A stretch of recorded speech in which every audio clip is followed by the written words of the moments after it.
first call to final invoice.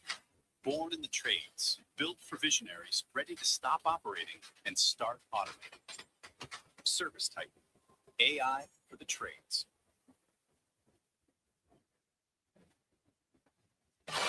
Live streaming audio, podcasts, video highlights, and D-backs play-by-play. Swung of that is hammered high and deep. Left field. Vargas has left the building once again. Download the Arizona Sports app, presented by Ready Services Plumbing and Air Conditioning.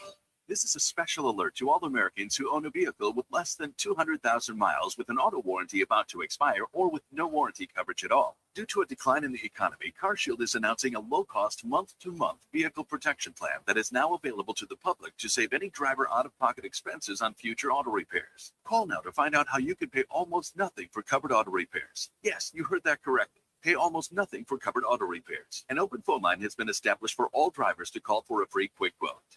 Call 800-330-8323 now. Drivers who are covered will not have to pay for covered repairs again. This protection plan is at an all-time low. Additionally, drivers who activate this vehicle protection today will also receive free roadside assistance, free towing, and car rental options at no additional cost. Call us for your free quick quote today.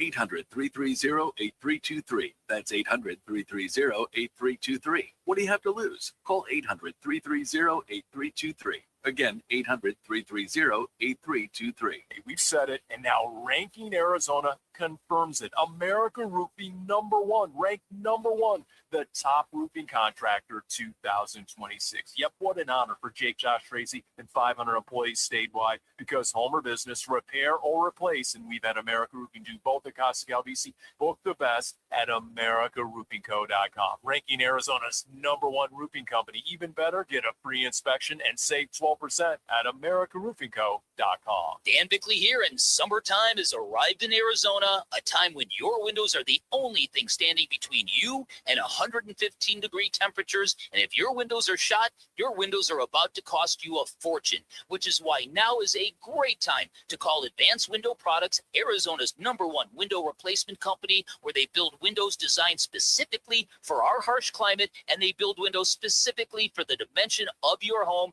never retrofitted on site. They replaced all of my windows. I could not be happier with the result. They look fantastic, and everything from installation to the cleanup process was immaculate, and that's because their installers are vetted full-time employees, never random subcontractors. At Advanced Window Products, they'll build your windows, install your windows, then they'll guarantee them for life, windows that will literally pay you back. Call 480-676-3600. That's 480-676-3600 for Advanced Window Products. Most families get their financial advice in pieces. A financial advisor here, a CPA there, and a state attorney somewhere else. Everyone means well, but nobody's talking to each other, and those gaps can work against you. Trajan Wealth's family office brings wealth management, tax strategy, and estate planning together, not as separate conversations, but as one coordinated system built around your life, your goals, and the people who matter most. Ours is a true family office, not one that refers you out because it's convenient.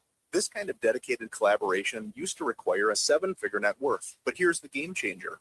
Trajan kicked that door open. Trajan advisors are fiduciaries, always obligated, always honored to act in your best interest. Unlock your Trajan family office at TrajanWealth.com or call 1-855-TRAJAN-1. That's 1-855-TRAJAN-1. Advisory services through Trajan Wealth, LLC, an SEC registered investment advisor. Other services through Trajan Estate and Trajan Tax. On Saturday, July 18th, pick up a Geraldo Perdomo audio bobble, courtesy of Chaz Roberts. Get your tickets today at dbacks.com. ATAR AM Phoenix, Arizona's home for the worldwide leader in sports, is ESPN 620. And now, an on-air sports marketing presentation.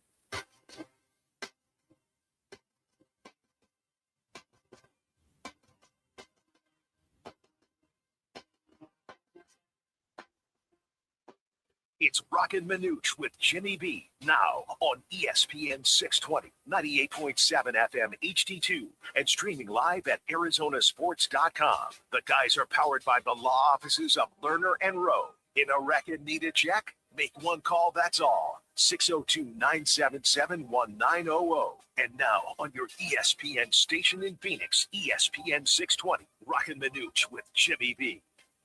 Well, the D-backs back in action tonight. They start the second half of the season. The Open Championship in golf is being played on a goat trail, and the World Cup final is set for Sunday, and then everybody in the United States will totally forget about soccer. Welcome in, everybody. Roc and Manuch with Jimmy B. We are here today at the ESPN studios, 620. Also, you can listen to us on the FM dial 98.7 HD-2 and always on the Arizona Sports app. Here's the cool part today, however. The buses are away, so the boys get to play. That's me and Laz. You are stuck with both of us for the next 3 hours.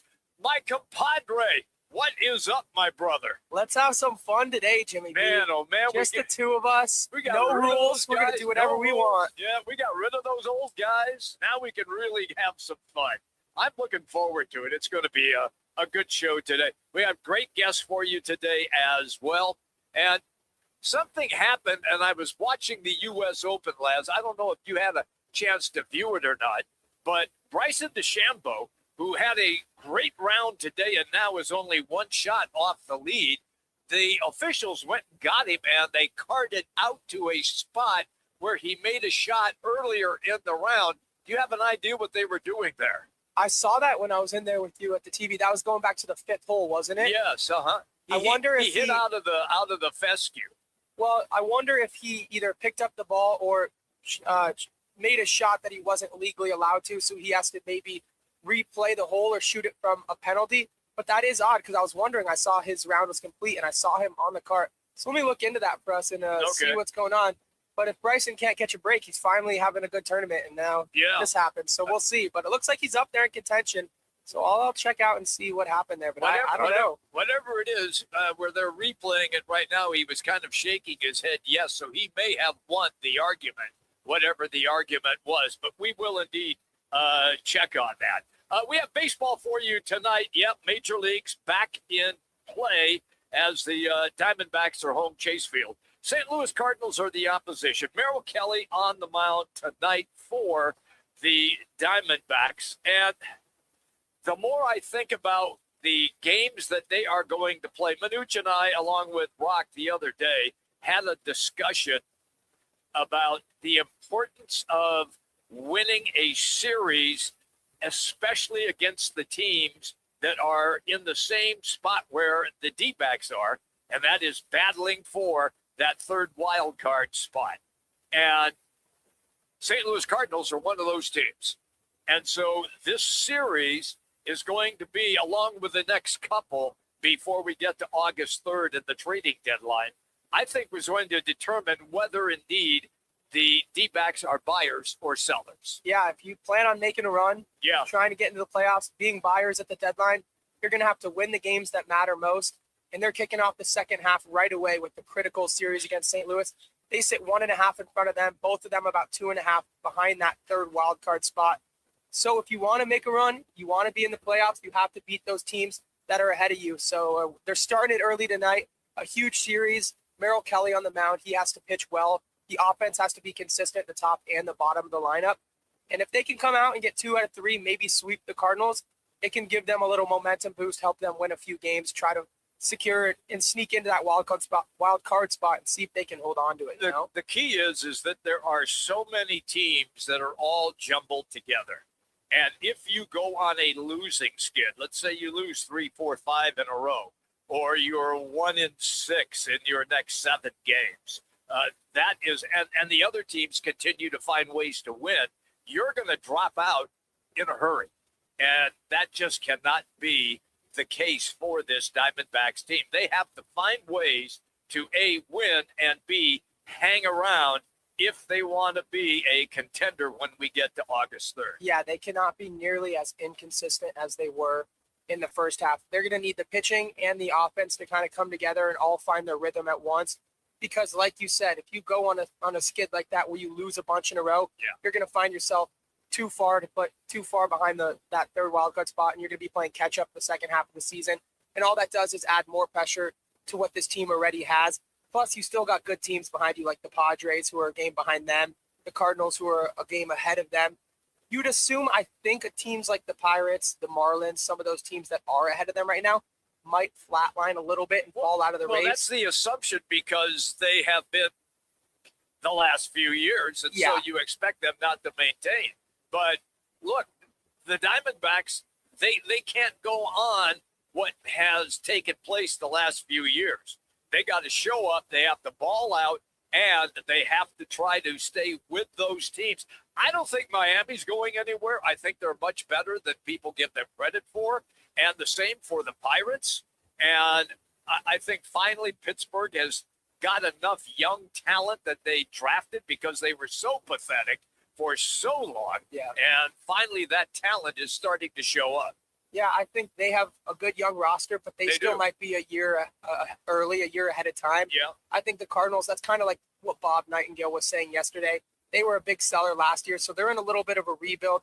You'd have to assume as 162 games play out that they may fall out of it a little bit. But you can't worry about anyone else. You have to worry about yourself and play your own games. That's it. Go one day at a time and win one day at a time. And you still have a lot of games upcoming the rest of this year against the Padres. You play the Pirates again. You play the Cardinals this weekend. So if you just do your job, they'll be in an okay position to fight for that third wild card spot. But that's why I think it's critical that they make a couple, additions at the trade deadline, because they need a few pieces to put them over the hump, give them a little spark, because they really do have a chance here to grab that third wild card spot if they just do their job and play some good baseball. That's fair, and that's more than fair. But you, as always, you have to find a dance partner. You can't do it on your own. Somebody's got to be willing to accept what you're offering and then make the change. Okay, Laz, let me ask you this. Beginning next week, the World Cup final is Sunday, and it's spectacular, Spain and Argentina. By Wednesday or Thursday, in your mind, as a young dude, is it gone from your brain? And are you locked in then on football? It is gone from my brain. It has been a fun summer because there's only been World Cup on, and it's been in the early afternoon, and you had 5 games a day for a month straight. Mm-hmm. It was really exhilarating, gave you a lot of adrenaline. It was something fun to watch. It was a change of pace, especially in the dog days of summer when we're used to only having baseball. But this ends on Sunday, and then it's time for football season, our real American sport. And yes, unfortunately, we won't think about soccer for another 4 years. 4 years. That's right. I know. I will tell you this. I did a little research where if Manuch is listening to this show right now, he would probably cause a 30-car accident on the 10 if he was listening to the show, because I did research, because I never do. But I did find out that beer consumption during the World Cup here in the United States is up 14%. I'm telling you, folks come in, they buy beer. Those European folks know how to drink. They do. And they know how to have fun.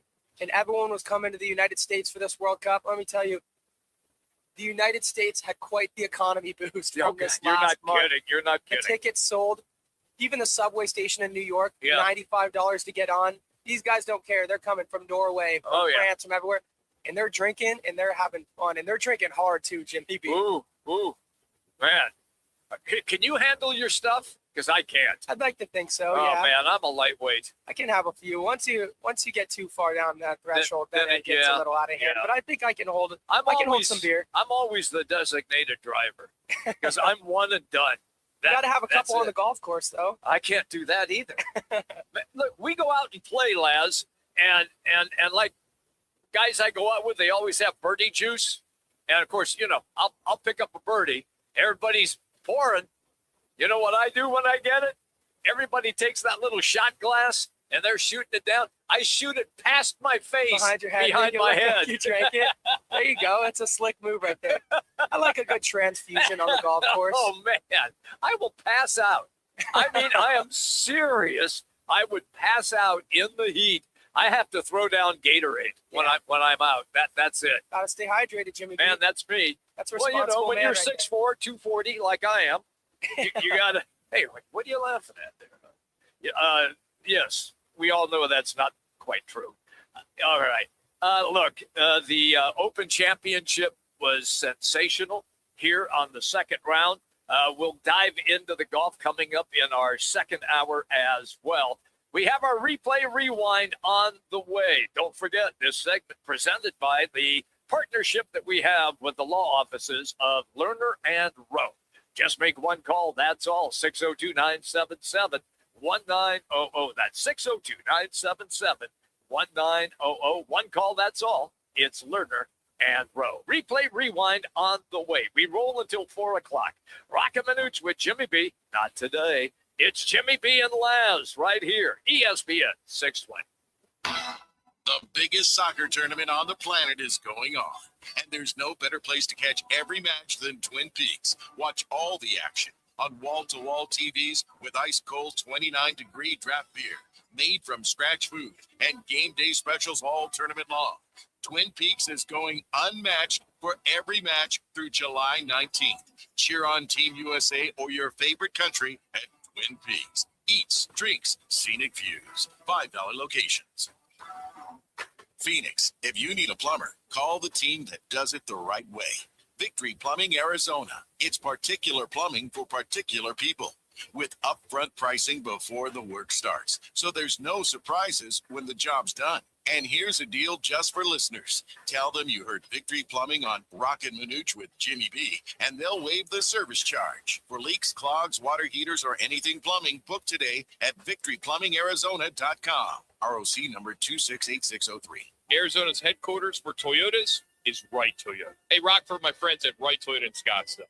You will always find the right deal at Wright Toyota. Wright Toyota has been driving Arizona's home for years with their amazing service, pricing, and great selection. I encourage you to discover the difference at Wright Toyota. Make the right choice, Wright Toyota, just off the 101 on Franklin Wright Boulevard, and always online at wrighttoyota.com. The right price, the right selection. Check out wrighttoyota.com.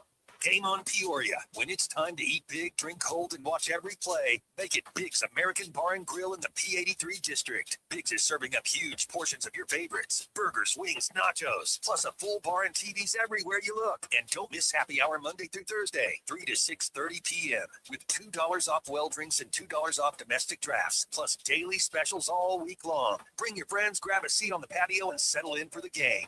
Big's American Bar and Grill, where Peoria comes to play, eat, and watch. Hi, I'm Kim Holderness. And I'm Penn Holderness. You don't have to have an amazing race to the doctor, but you should make time for routine cancer screenings. I schedule my mammogram and other cancer screenings around my birthday and then treat myself to lunch. I do too, because, of course, everyone likes lunch. The C word can be scary, but routine screenings can detect cancer before symptoms appear. And early detection equals better outcomes. Go to preventcancer.org to find out which cancer screenings you need. At the Y, strength means something different. It means people of all ages being together. It means you can be swishing the game-winning shot, learning to plie in first position, jabbing, crossing, and hooking a punching bag, canoeing in the lake at summer camp, donating food for your neighbors, watching your son learn about water safety in the pool. 175 years later, there's still no place like this place. Get involved at your Y. Learn more at ymca.org.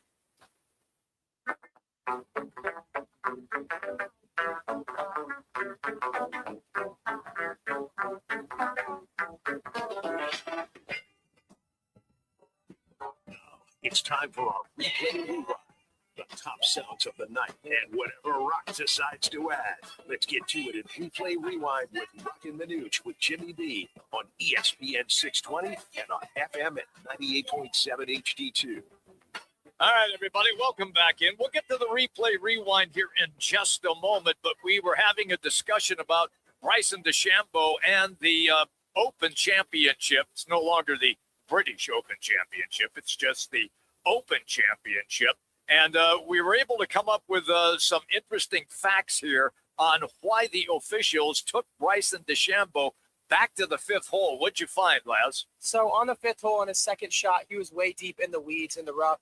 And it looks like behind his ball, he had a bunch of tall grass and, different types of weeds or whatever that were standing in his way of his stance. So he trampled on them, stomped on them down to improve his stance behind the ball. and I guess it unintentionally improved his shot, and you're not allowed to do that.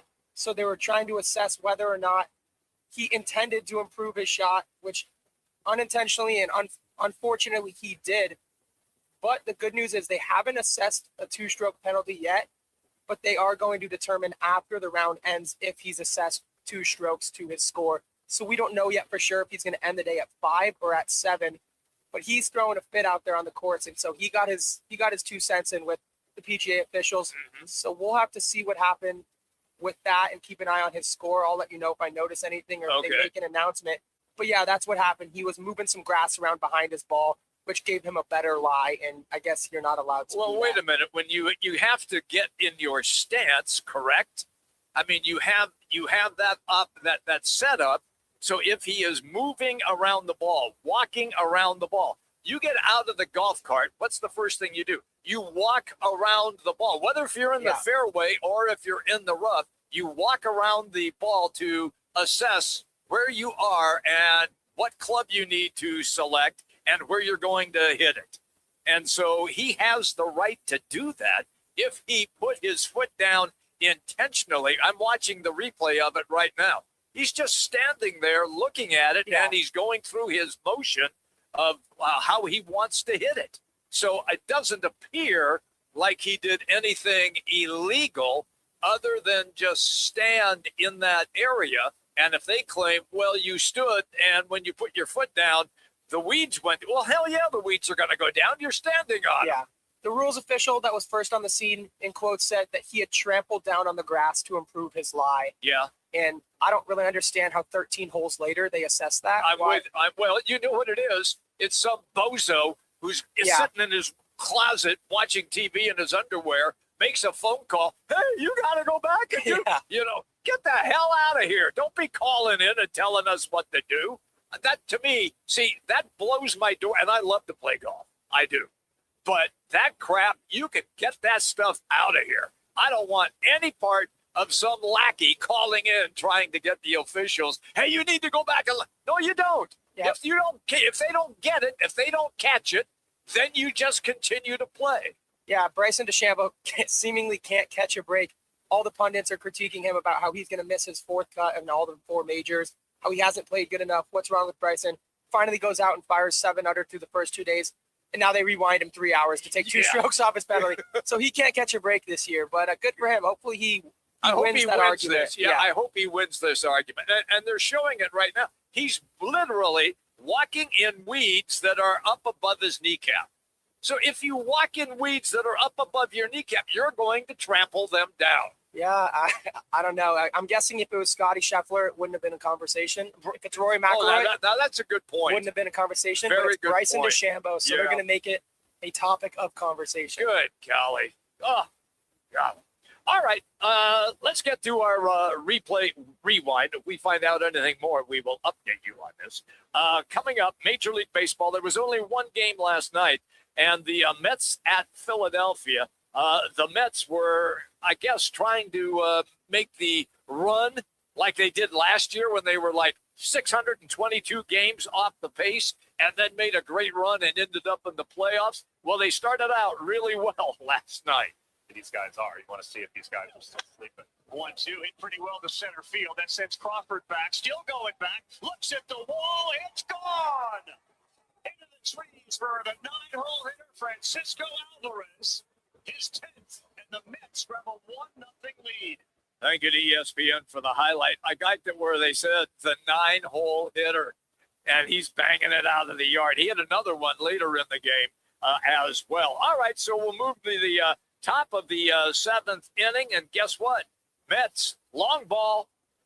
You realize how difficult it is to put this thing together. That ball is also ripped to right. Did Beatty do it? Yes, this time it's over, and Brett Beatty has left the yard. 5th home run of the year comes off Nola here in the 7th. It's 2-0 Mets. And the Mets end up winning it 4-1. They were the only game last night in Major League Baseball. Everybody is back in action tonight, including downtown at the Yard as the St. Louis Cardinals are in town. Merrill Kelly on the mound gets the start tonight for the D-backs. Here's the skipper, Torey Lavello, about motivating his team for the second half run. I hope they motivate themselves. You know, I think you're playing a sport where you got to be motivated to go out there every single day. When you get up out of bed, I expect everybody to come in here ready to go and give us their best effort. It's my job to posture the ones that I feel like are falling behind, but I think this group is very hungry. I said to them, our story, best part of our story hasn't been told this year. In my opinion, we haven't played our best baseball coming close to it. So I'm waiting for that to happen and start to take place the back half of this first half, right before the break. And I want them to know how good it looks and what their potential is. And they can go out there and tell a really good story by the end of the year. But you got to do it day by day. Hey, that is the skipper right there as he gets his team ready to open up the second half of the season. Again, St. Louis Cardinals matched up against the D-backs downtown tonight. Let's jump to the NBA because in New York City, they have the Fanatic Fest where top athletes show up and they greet fans and do interviews. And really, it's a really fun time, to be honest with you, because you get a chance to catch up with the athletes and they're not in their, I guess, genre of sport. They're just hanging out like regular folks, which is always fun that way. So, of course, LeBron James is the biggest topic that everybody wants to discuss. Will he or won't he? Before I play this clip with LeBron, I don't know if you saw this or not, Les, but the commissioner of the NBA came out yesterday and said, damn it, LeBron, will you make up your mind? I got to set the schedule. In other words, LeBron James is still that guy, and the schedule revolves around him. He does this on purpose because he wants the world to revolve around him. He knows there's not much going on right now. Yeah. So he says, I want the talk on social media, on television, with the commissioner to be LeBron. He's had his decision made for weeks. Oh, I'm sure he probably has. He's just milking it at this point. And when the commissioner says something like that, yeah, he loves it even more. He might wait an extra week because of that. That wouldn't shock me. But I just found that so stunning that the commission comes out. Will you make up your mind so I can set the schedule? Yeah. Here's why. They want to know which team he's going to be on so they can schedule them on Christmas Day, the opening night, all of that, and give them, whoever he's playing for, the most televised games possible on a national scale. So he can have 82 primetime games. Wouldn't surprise me. Here is LeBron once again, when indeed he'll decide where he wants to play. The family portion is a big thing too. You know, my daughter, my wife, things of that nature, and I'm a big family guy. So there's a lot of things that's, you know, people are like, pretty many decision problems, like, okay, it's not just about the team. Yeah, so many other factors that I'm, you know, factoring in right now on what, you know, not only best fit me as a player, what best fit me as a person, what best fit me as what my happiness, and also what my family as well. You know, so there's a lot of, I won't you guys know too much fun. Look, everything that he said is spot on. I mean, he's got family to consider. He still has a daughter in school, and everybody says, well, he still has his house in Cleveland. Everybody loves him in Cleveland. Well, I understand that. But you ever been in Cleveland in February? LeBron has been living in Los Angeles, where the weather is spectacular almost every day. Almost every day. It's great weather. And you can hit the beach, or if it's hot, you can just take an hour and a half drive and be in the mountains. So he's got a lifestyle that he's accustomed to. And now that he's hooked on golf as well, that I would kind of think that he'd probably like to be in a place where he could play maybe year round. So if that's the case, he's not going to go to Philly. He's not going to go back to Cleveland.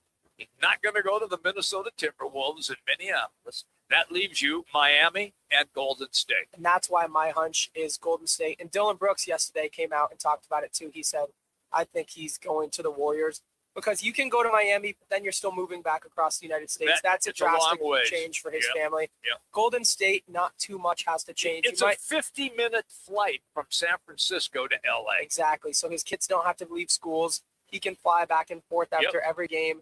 Not much changes for him and for Bronny, who will obviously still be on the Lakers. That's why I think my hunch is Golden State. Plus, he's always wanted to play with Steph Curry. He has. I think it's pretty obvious, and I think people are figuring out it is Golden State. I think, like we said, he's just milking it as much as he can before he makes the announcement. Yeah, well, hey, good for him. He's the king. He can do whatever he wants to do. I just find it interesting that in the World Cup, we're talking about a 39-year-old who is commanding all of the tension in Messi. And in the NBA, we're talking about a 42-year-old who commands all of the attention. It's not Jokic. It's not Wemby. It's not Shea. It's not Jalen Brunson.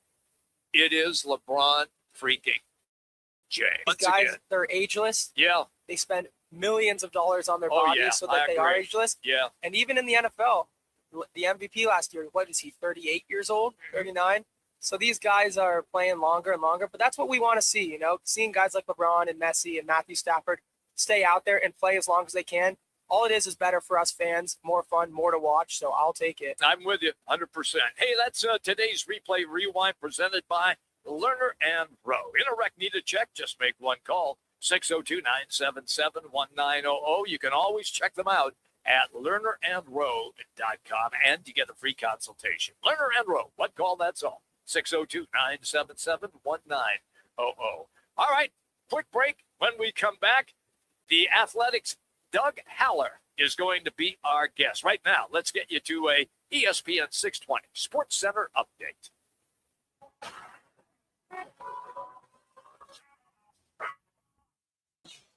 It's now time for your Roc and Manuch with Jimmy B's ESPN 620 Sports Center update. I'm Matt Lazarus. The second half of the MLB season gets underway tonight as the D-backs open a critical 3-game series against the St. Louis Cardinals, who currently sit just 1.5 games ahead of Arizona in the National League wild card standings. Merrill Kelly will get the start for the D-backs as they look to begin the second half on the right foot. First pitch from Chase Field is set for 6:40 with pregame coverage getting underway at 6 on 98.7 FM, also streaming live on the Arizona Sports app. Nobody does happy hour like Twin Peaks. Nobody. Enjoy tequila cocktails, premium bourbon, top shelf spirits poured over ice balls, local craft beers, and those famous 29-degree Michelob Ultra and Bud Light drafts. Pair it all with scratch-made bites that actually satisfy. When it comes to happy hour, Twin Peaks doesn't play. Twin Peaks, eats, drinks, and scenic views. When it comes to sushi, reputation matters, and Sushi Brokers Arcadia has built theirs on being the best sushi in Arizona. From traditional rolls to bold fusion creations, like our crowd favorite, Seafood Dynamite, and the must-try sushi pizza. We've got something for everyone. Our famous happy hour is every day from 3 to 6:30 with fresh favorites like the California roll, spicy tuna roll, and the serpent turf roll topped with seared steak. Sushi Brokers Arcadia, 44th Street in Indian School. Hey, Arizona State football fans, London is calling. The Sun Devils are headed across the pond to face Kansas in the inaugural Union Jack Classic, September 19th at Wembley Stadium.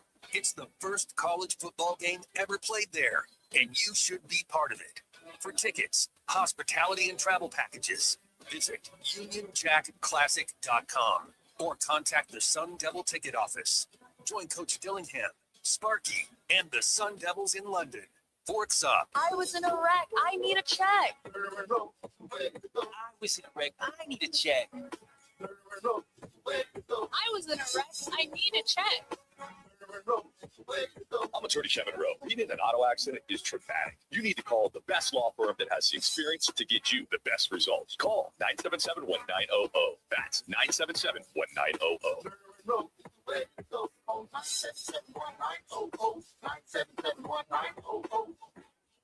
Let me remind you, Thursdays are where the weekend starts at Twin Peaks Restaurant. Grab an ice cold Bud Light or a refreshing Michelob Ultra and catch wall-to-wall sports on massive TVs everywhere you look. Big games, cold beer, made from scratch food. Start your weekend early with Bud Light and Michelob Ultra. Thursdays at Twin Peaks.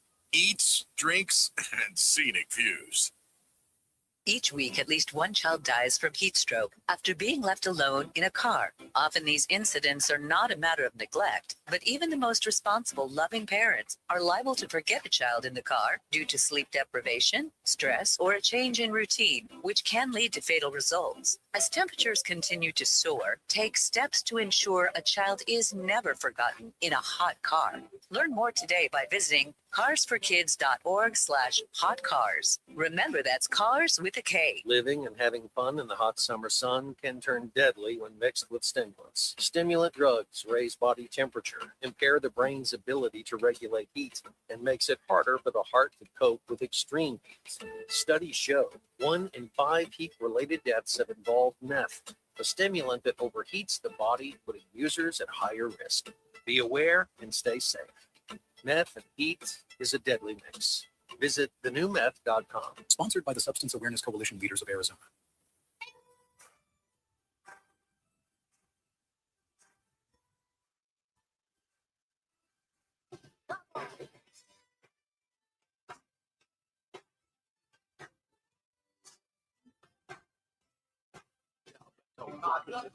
QB now on ESPN 620. Here comes a payoff pitch. And Smith takes strike 3. What a pitch by Rodriguez. He locked him up with a changeup. And it's 6 innings of 1-run ball for the left-hander as his magic season continues. Thank you to Arizona Sports for the highlight. Eduardo Rodriguez with a solid pitching performance in the first half of this season. Our next guest is Doug Haller from The Athletic.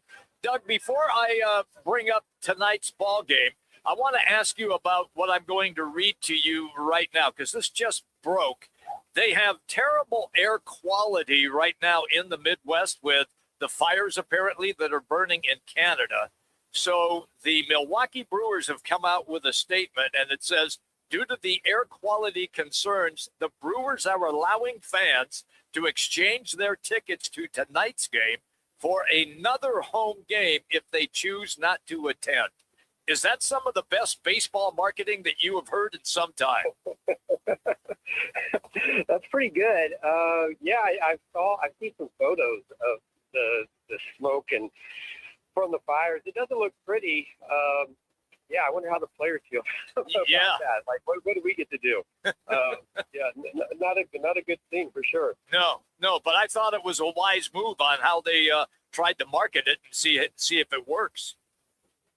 I mean, it'll be interesting to see what kind of crowd they have and how many people take them up on it. I think this kind of the time of year where, I mean, usually I think whenever you have tickets for a game or something like that, you're kind of locked into it. I think it would be hard to kind of switch gears like that. But, I mean, I'll give them high marks for their creativity. Sure. Absolutely. Okay, to tonight's action, second half of the season, Diamondbacks, Cardinals, Merrill Kelly on the mound.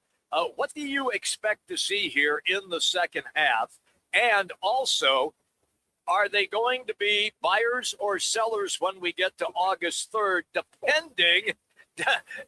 Hey, listen, I just go for the juggler right off the top, okay? I don't wait. No softballs from me. Are they going to be buyers or sellers at August 3rd at the trading deadline, or does it all depend on how these next 3 weeks play out? I think Mike Hazen's been pretty clear that if they show that they are worthy, that they can make a move, that they can make a push for the wild card spot, that they'll be buyers. And I think you owe that to your fan base if you have a chance. And I think we talked about this last time. The eye test, no. I mean, it doesn't look like they're going to be. They don't look like a playoff team to anybody who's watched them over the course of the year. The standings tell you something different, and it comes down to, can they get healthy? I would put that number one on my list. Like, can they get healthy? Can Michael Soroka, when he comes back, what's he going to look like? What's the deal with Ryan Nelson? Zach Gallen, I don't think anyone really knows what he has, what he's going to, if he comes back, what he's going to have. But, these are all questions. Can they get healthy? That's a big part of it. And then, this has been talked about all season. When you have your main 3 guys who've been kind of hot and cold all year, as Corbin Carroll, Ketel Marte, and Geraldo Perdomo have, that affects your ball club. Can they get those guys all hitting? Heaven forbid, can they all get hot at the same time? We haven't seen that at all. If we see glimpses of that, and I think, the teams that they're playing starting tonight, I think that will answer the question for the front office. But I think if you have a shot, with your fan base to try to make that happen. All right, more than fair. What do you expect out of Merrill Kelly this evening, where he was okay for a while, then kind of went belly up, and then it seems like he's kind of fought himself back to being okay again? I always think that Merrill Kelly, just his mindset, who he is, his career, what he's he's been through a lot in his career just to get to where he is. He is always going to battle to try to keep his team in a game, to try to get, a quality start. I think he's going to, of all the pitchers that have struggled for the Diamondbacks, whether it's health-wise or performance-wise, I think Merrill Kelly's the one I don't waste a whole lot of time worrying about, because I just think he's got that attitude, that mindset that he's going to go out, no matter if he has his best stuff or not, no matter if age is catching up to him, he's going to battle, and he's going to do whatever he can to try to keep his team in a ball game. We're having a great conversation. Doug Haller, the Athletic, is our guest on the Right Toyota guest line.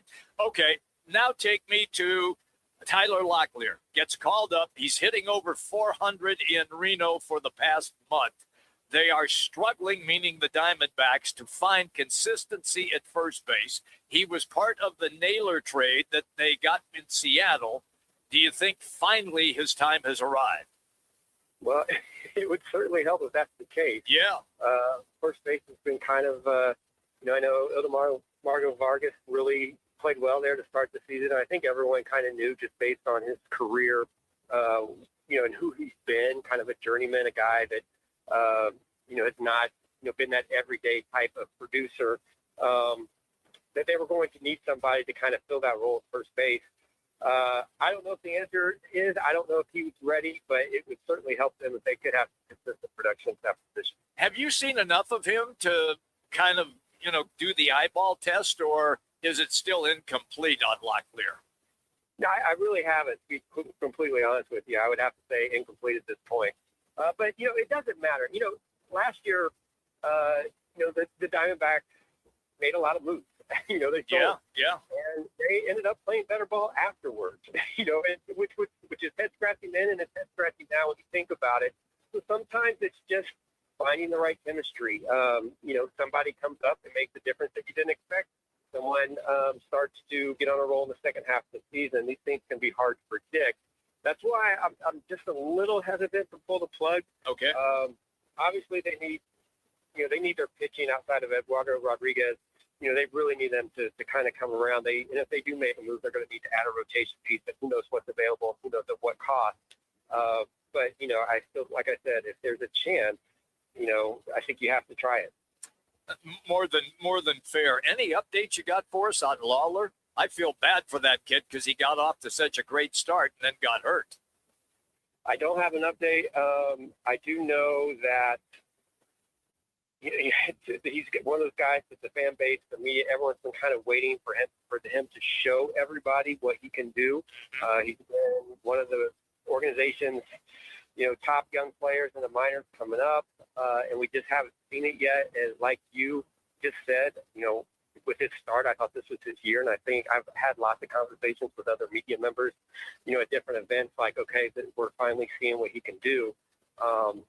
But injuries have kind of derailed that. Yeah. I think we're all still waiting on that. I know. I would love to see the kid be successful, and as the season began, it looked like, you're right, this was going to be his season, and then he got derailed. The other question that I have for you then is Zach Gallen. And it has been painful at times to watch. I know he's still out, inflammation, but when he comes back, what if you still have the same Zach Gallen? Are you stuck with him, or do you think you could peddle him maybe for a bag of balls or something? Yeah, if he's the same Zach Gallen, then all of this is kind of a waste of time, I think, a waste of conversation. They need him to be not even like his Cy Young self that he was a few years ago, a couple years ago actually, but just a quality starter, and he hasn't been that all year and most of last year. So maybe the injury is something that caused a lot of this, but if he comes back and is the same self, I don't think they'll be able to move him. Just because the performance hasn't been there and it's not just a couple months, it's been a while now. So if he's not back, he doesn't improve. I just don't see how Diamondbacks are even going to push and contend for that wild card.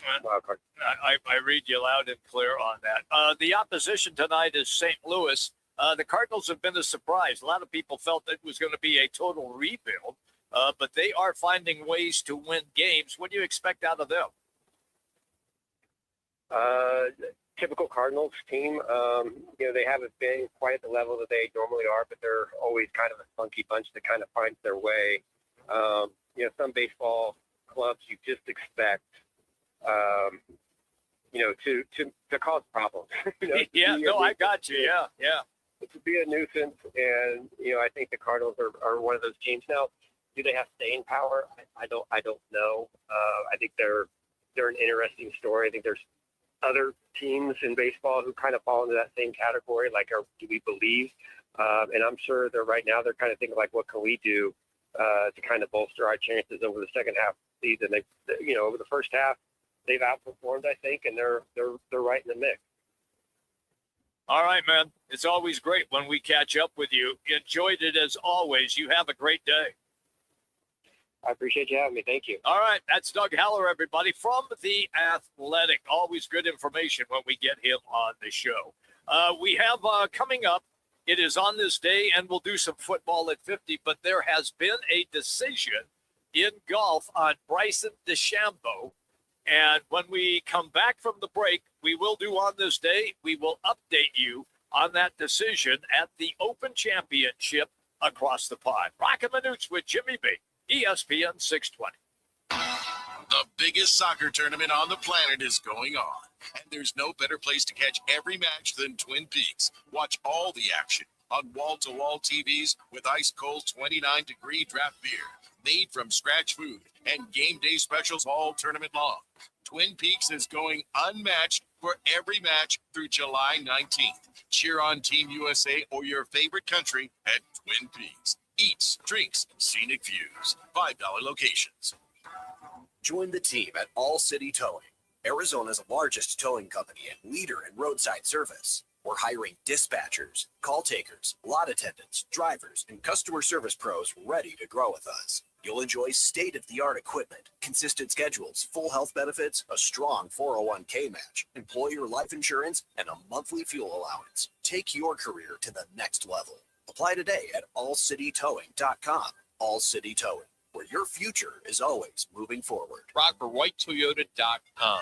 At White Toyota, they'd like you to get to know them. Their goal is to make buying your next vehicle the kind of experience that earns your recommendation to family and friends. They invite you to use all of their innovative web tools on WhiteToyota.com.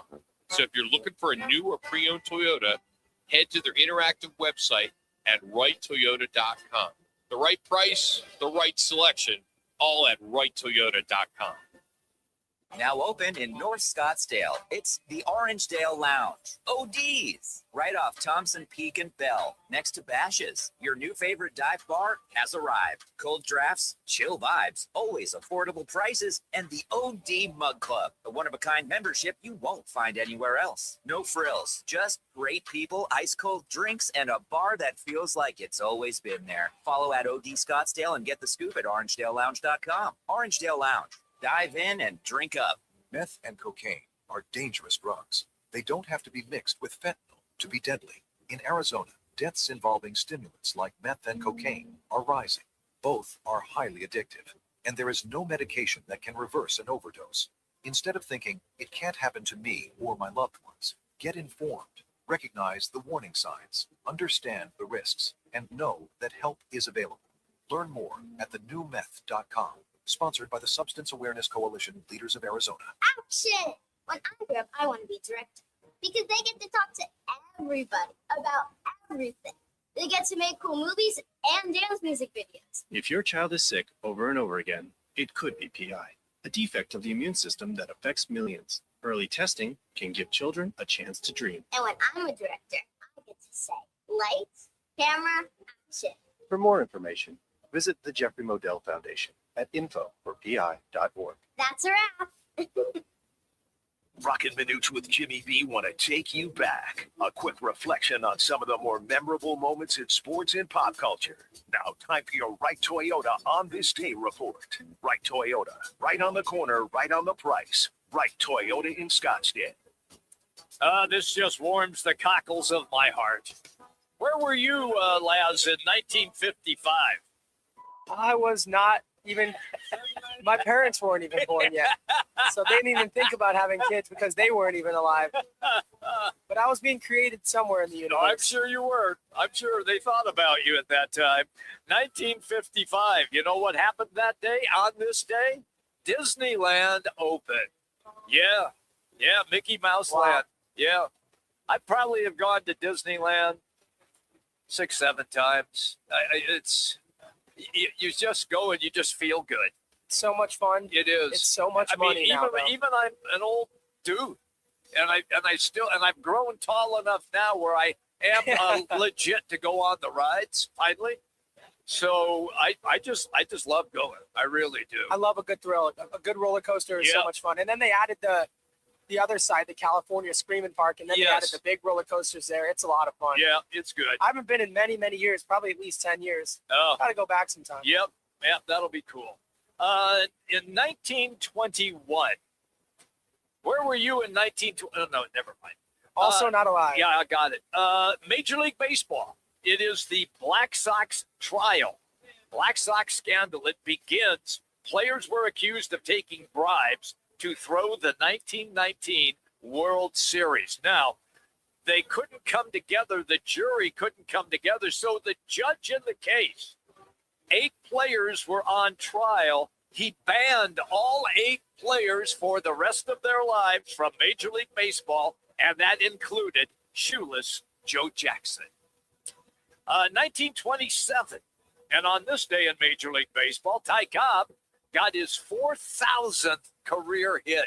4,000th career hit, only, of course, to be broken by the one, the only Pete Rose later on. And everybody thought that Ty Cobb's hit record was not ever going to be touched. And then Pete Rose came along and took care of it. So there it is, a little on this day. Before we get to football in 50, let us update everybody right now on the Open Golf Championship. There has been a decision on Bryson DeChambeau, who had played extremely well, finished today at -7 and 1 shot off the lead. But last things have changed. Yeah, I think, first of all, that's absolute BS. Okay. And he, in quotes, he's seen complaining to the rules official.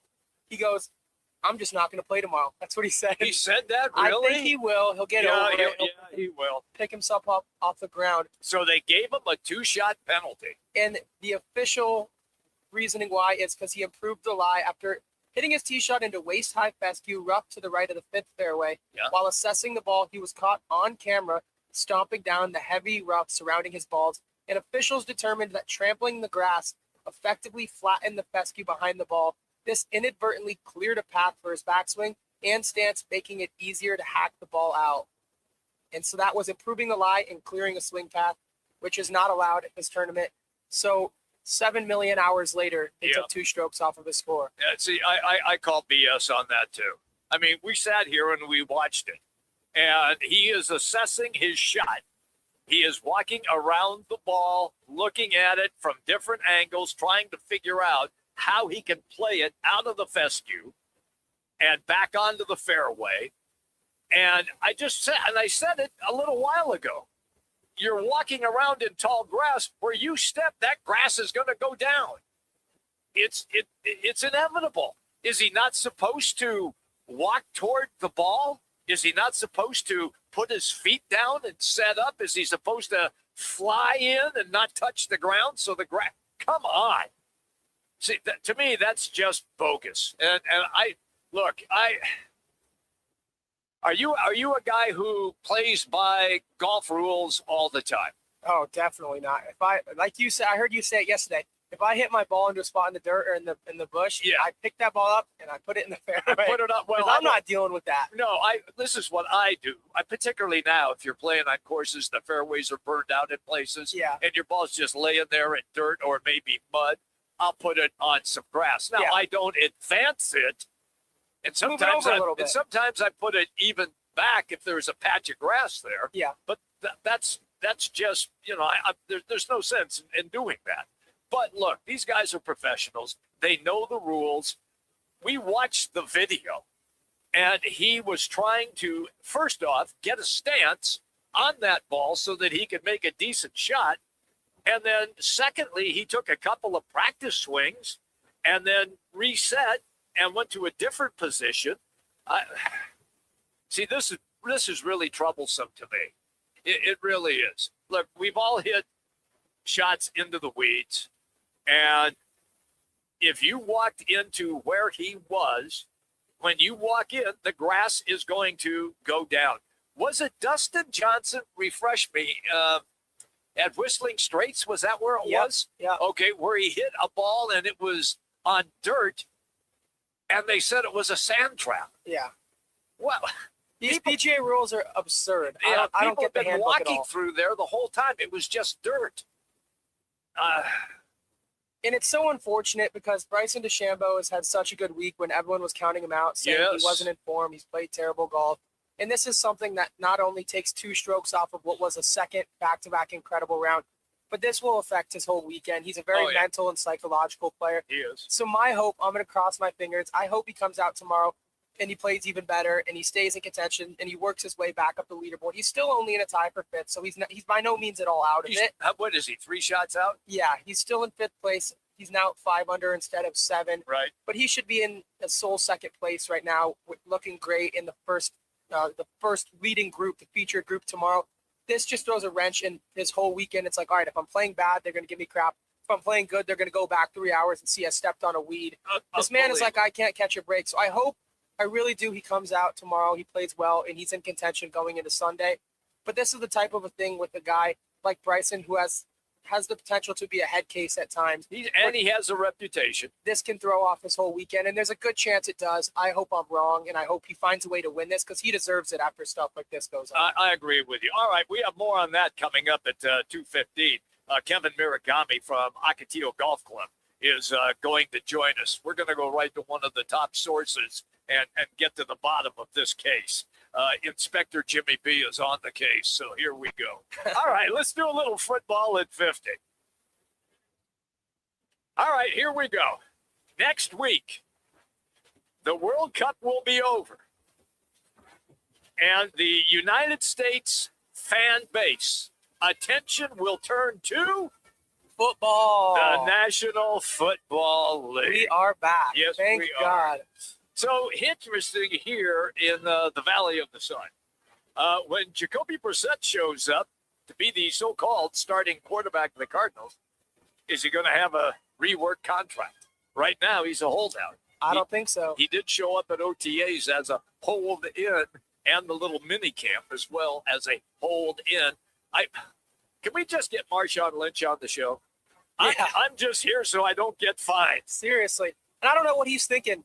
He's not a starting quarterback on 30 other teams in the NFL. If he wants a job, if he wants a good chance to play, figure it out, rework a contract. If you have to take a little less money, take less money. You're a backup quarterback in the NFL, and you have a chance to be a starter. If he was smart, he would be at the first day of training camp with his pads, ready to work and ready to figure out his contract. Because he's in a better situation here, in a better place, in a better organization than he would be with any other team. I'm going to stop you right there. Better organization? Well, for his his career, meaning with a chance for him to play. Here's an opportunity. If he decides that I can do better even as a backup, and I'll just use Green Bay as an example because they lost Malik Willis, okay? And Jordan Love has a tendency to get dinged. So let's just say Green Bay calls him and says, hey, come be the backup. We'll get time for you on the field. We got $7.5 million. that is a few million more than what he is making now. And it doesn't guarantee that he's going to play, but it's going to guarantee that he's most likely going to get some time on the field, and he's going to be on the team that has a chance to be in the NFL playoffs. So my question to you then is, let's say, like you said, hypothetically, Green Bay offers 7.5. Yeah. How much less are you willing to take to have the opportunity to start 10 games in the NFL rather than sit on the sideline? 5 million, or is that too much less? Like, what's the difference there to accept that difference? I have a feeling that he's probably looking for something around 12 to 15, which he's not getting from Arizona. He's not going to get it from. I know, and I understand his reasoning. Hey, look, I'm the guy. Do you want me to be the starter? Look how I played. Yeah, the offense was better, but you won one game. One game. That's it. The idea in the National Football League, which means not for long, is to win. And I agree with everybody that the offense did look better with you as the quarterback, but the team did not win. And when you're the quarterback, you get all the glory and you get all the hate. Agreed. And it's unfortunate that that's the way it goes. There it is. That's our football at 50. All right. When we come back, former ASU basketball hooper and NBA player Jeff Ayres is going to be our guest. He was on the San Antonio Spurs in 2014 when they won a title. We're going to jump on the NBA a little bit and some of the Summer League. And we'll also go back to golf as well with Kevin Muragame from the Ocotillo Golf Club. Roc and Manuch with Jimmy B, ESPN 620. We wouldn't be celebrating America 250 if it wasn't for a strong foundation set by the framers. Hamilton built America's financial foundation on sound money, later embodied by the gold standard. But we abandoned that discipline in 1971 and have seen inflation erode the dollar's value. What's the foundation of your saving? Is it gold or something that can be devalued? Hi, it's Dr. Ron Paul, and I encourage you to speak with my friends at Birch Gold Group about diversifying an existing IRA or 401k into a tax-sheltered IRA in gold. Learn more by requesting a free info kit on gold IRAs. Just text the word SECURE to the number 989898. Let Birch Gold help you build your foundation with gold. Text the word SECURE to the number 989898. Text SECURE to 989898. Progressive provides protection for your boat and other outdoor vehicles so you can explore new things. Oh, I can finally try pesto. We meant like water skiing. I've just never had pesto. Or maybe take the boat somewhere new. I mean, is pesto spicy or sweet? Oh, guess we'll find out, right? Right. Bundle home or auto insurance with your boat, RV, or motorcycle and stay protected with Progressive while you explore. I don't know. Maybe I'm not ready for pesto. Progressive Casualty Insurance Company and affiliates. Not available in all states or situations. Get in the zone, auto zone. Summer's finally here, and we're kicking it off with a whole lot of free. Free brake pads with Duralast Rotors. Free oil filter with 5 quarts of oil. Free Armor All White with Armor All Glass Cleaner, and more. More free, so you can have more summer. Celebrate free at AutoZone. Now through July 27th. Restrictions apply. Get in the zone, auto zone. When it's game time in the Valley, you know what time it is. It's Twin Peaks time. Head to Twin Peaks with 5 Valley locations and massive screens everywhere you look. From basketball, baseball, to hockey, fights, and more, there's no better place to catch every play and all the action. Bud Light is a proud partner of sports fans everywhere. Twin Peaks, eats, drinks, scenic views. When it comes to your roof, you don't want to mess around. And Arizona homeowners and business owners have known that for over a decade. State 48 Roofing is Arizona's #1 referred roofer. Residential, commercial, they do it all. And they've been doing it right here in the Valley for over 10 years. Protect your home, protect your business. And hey, keep your roof sexy with State 48 Roofing. Visit state48roofing.com or call 480-268-4509. State 48 Roofing, Arizona's most trusted roof. KTAR AM Phoenix, Arizona's home for the worldwide leader in sports. Is ESPN 620.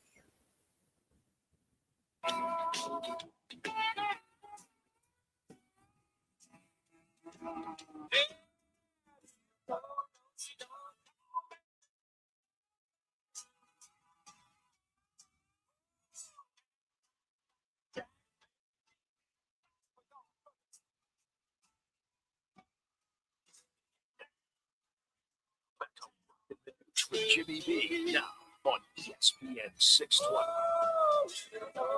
In the bottom of the fifth. The first pitch, high fly ball, deep left field. Going back is Lardick. Onto the warning track, at the wall, out of here. It's into the bullpen, and Marte's 12th home run of the season. It's a 6-3 Diamondback lead.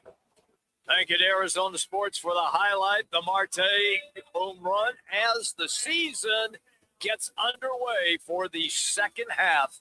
And will the D-backs be able to settle in and be a contender for that third wild card spot? Welcome back in, everybody. Roc and Manuch with Jimmy B. The boys are off, so it's me and Laz that are holding down the fort today. We're having a great time. Thank you so much for listening to us. By the way, with the D-backs and St. Louis Cardinals, they get underway this evening downtown at Chase Field. That brings us to our State 48 roofing. It's your call question of the day. With all the rain in the area, you got leaks, you need to contact State 48 Roofing. You can just go online, state48roofing.com. That's state48roofing.com. Or if you've got a problem, call them. Call them fast at 480-268-4509. 480-268-4509 at State 48 Roofing. Here is the question. What's the key for the Diamondbacks to have a successful second half of the season? You have four options. A, getting healthy. B, better pitching. C, better offense. D, buying at the deadline. Just go to Roc and Manuch on X, also Instagram. Cast your vote. We will update that particular vote when the show starts to wind down. As we said, there is baseball tonight. It is Merrill Kelly on the mound this evening to start for the Diamondbacks. And they are in the hunt for the third wild card spot, along with about 922 other teams. Everybody is just kind of jumbled together, and that includes tonight's competition, which is the St. Louis Cardinals. Look, Miami is there. Pittsburgh Pirates are there. Washington Nationals are there. The Cubs Brewers are all in it as well. So it's going to be wild down the stretch for that final wild card spot. So once again, just go to our State 48 Roofing. It's your call question of the day. Cast your vote, and we will update as the show continues. So tonight, Les, where are you on how important this opening series is against the St. Louis Cardinals? Yeah, you only have 66 games left, and I know only 66. That kind of doesn't go together very well. Yeah. But they're going to come quick and they're going to go quick. So every game is important in its own way, especially against teams that are right in front of you and right behind you. So you have to win the games that matter most, and you got to take advantage of the schedule. Those are both things that are very, very crucial tonight. This is a team that is in front of you, a team you're trying to play catch up with, and these are the games that matter the most. I know it's only the first set of the second half of the season, but there's so many important games against the National League coming up in the next couple weeks with teams that they're chasing or that are right behind them. So you have to win those games, A, in order to have a chance to get that spot, B, if you're going to force Mike Hazen to buy at the deadline. So every game's going to be important down the stretch. But series like this with teams that are right on your tail or you're on theirs are even more crucial. I'm with you on that 100%. And it doesn't get much easier because then they're on the road. By the way, they do have an American League road game as well. They will be in Cleveland to play against the Guardians. And even though the AL Central is down right now and the White Sox are leading it, Cleveland is right there. So those games will be important to the Cleveland Guardians as well. Every game's going to be important here down the stretch. You know, right now it starts the rest of the season in a time where you need to be winning. You need to go on a little winning streak, get some heat under your feet for maybe per se, where like they need to win 6 of 8 or 8 of 10 so they can gain a little ground, get a little bit ways over 500. Yeah. Because it's a long season. You're still in the dog days of summer. Everyone's going to go through their skids. And so as much as the D-backs are banged up, they're hurt. It's a long season, 162 games. Everybody has to deal with injuries. So we need to use what we have. We have to pitch well. We need quality starts from guys like Merrill Kelly. We're going to need it from Zach Gallen when he's back. And if they can at least give us a few quality starts here down the road, the offense can have some production from the top and the bottom. They'll be just fine because I do think they are better than some of these teams around them, like the Marlins and the Pirates. But with that being said, you can only focus on yourself. So you got to go out and you just got to find a way to win some ball games. And that's going to start with pitching well. And tonight, Merrill Kelly can start that by getting this pitching staff out on the right foot, by giving them a quality start and, picking up some momentum for the staff and for the team. And plus, if we pitch well, it's going to give the offense some more padding, the more ability to help out Merrill Kelly. So if we can get some runs, all it'll do is make the pitching better as well. I think the key ingredient here is getting some production from the top half of the order. Look, we had a stat, I think Manuch had it, where Corbin Carroll, before we hit the All-Star break, he was 4 of 51. I mean, that is stunning. 4 of 51. So you have to hope that, A, he gets out of that and gets out of it quickly, and B, the rest of the top half of the order as well was kind of on the skids. And it's funny that we're saying that because they did sweep the Dodgers in that 3-game series. And hopefully the break didn't take any momentum away from them. Yeah. Hopefully they can carry that sweep, which was probably their best 3-game set they've played all year, into the second half. But seemingly what's made this team so inconsistent is if Carroll's cold, Marte's hot. If Marte's cold, Carroll's hot. If they're both hot, Perdomo and Arenado are cold. So we just need a bit of not one of them has to be batting 300, hitting 5 homers in 6 games. Just be consistent, and if they can all fire on all cylinders at once, then they're going to start racking up some wins. So anyway, that's the setup for tonight downtown at the Yard, D-backs and the St. Louis Cardinals. The NBA Summer League is continuing, and as I watch the Suns play, I can't wait for training camp and then a couple of the exhibition games before the season begins, because I'm going to be really, really curious and interested in to see how Jordan Ott uses Manuch and Koa Pete in that starting lineup. And are they going to be players that will, A, start on the bench first, and they will kind of wade in, put their toe in the water. Then it's up to the kneecap. Then it's up to the waist. And then by the time we get into the second half of the NBA season, are these guys going to be full tilt NBA players? Yeah, I think Rasheer Fleming has to play more this year. I get last year he had some growing pains and stuff early on. He's shown such big strides in the second half of the season last year and in summer league this year. He's looked good. He's looked long, lengthy on the glass. He's been all over the place. So Fleming has to play more. I think he will. But it's going to be interesting to see what that rotation looks like with him and Koa Pete behind him. But it's a good problem to have. Yeah, to have some depth is a good problem to have. And with Manuch, we know Mark Williams and his injury woes. So we have to see how much Mark Williams will be on the court in terms of his health. But Manuch has shown signs of like a Rudy Gobert-esque guy on the glass defensively. So if he can continue to evolve, play good defense, the offense is going to figure it out. The one thing I didn't love about Manuch, I don't know why he was spending so much time outside the arc. He has a good shot. He made some threes. Yeah, he makes a few. But get down on the glass. You're 7 foot tall. Yes. Yeah, get down there. Look, I mean, Jokic, where does Jokic set up the majority of the time? Down low on the block. Yep. Yes, we all know he can walk out and hit a three-pointer. And we all know that he can be the point guard as well because he brings the ball up. But Jokic's strength is down low on the block, either hand.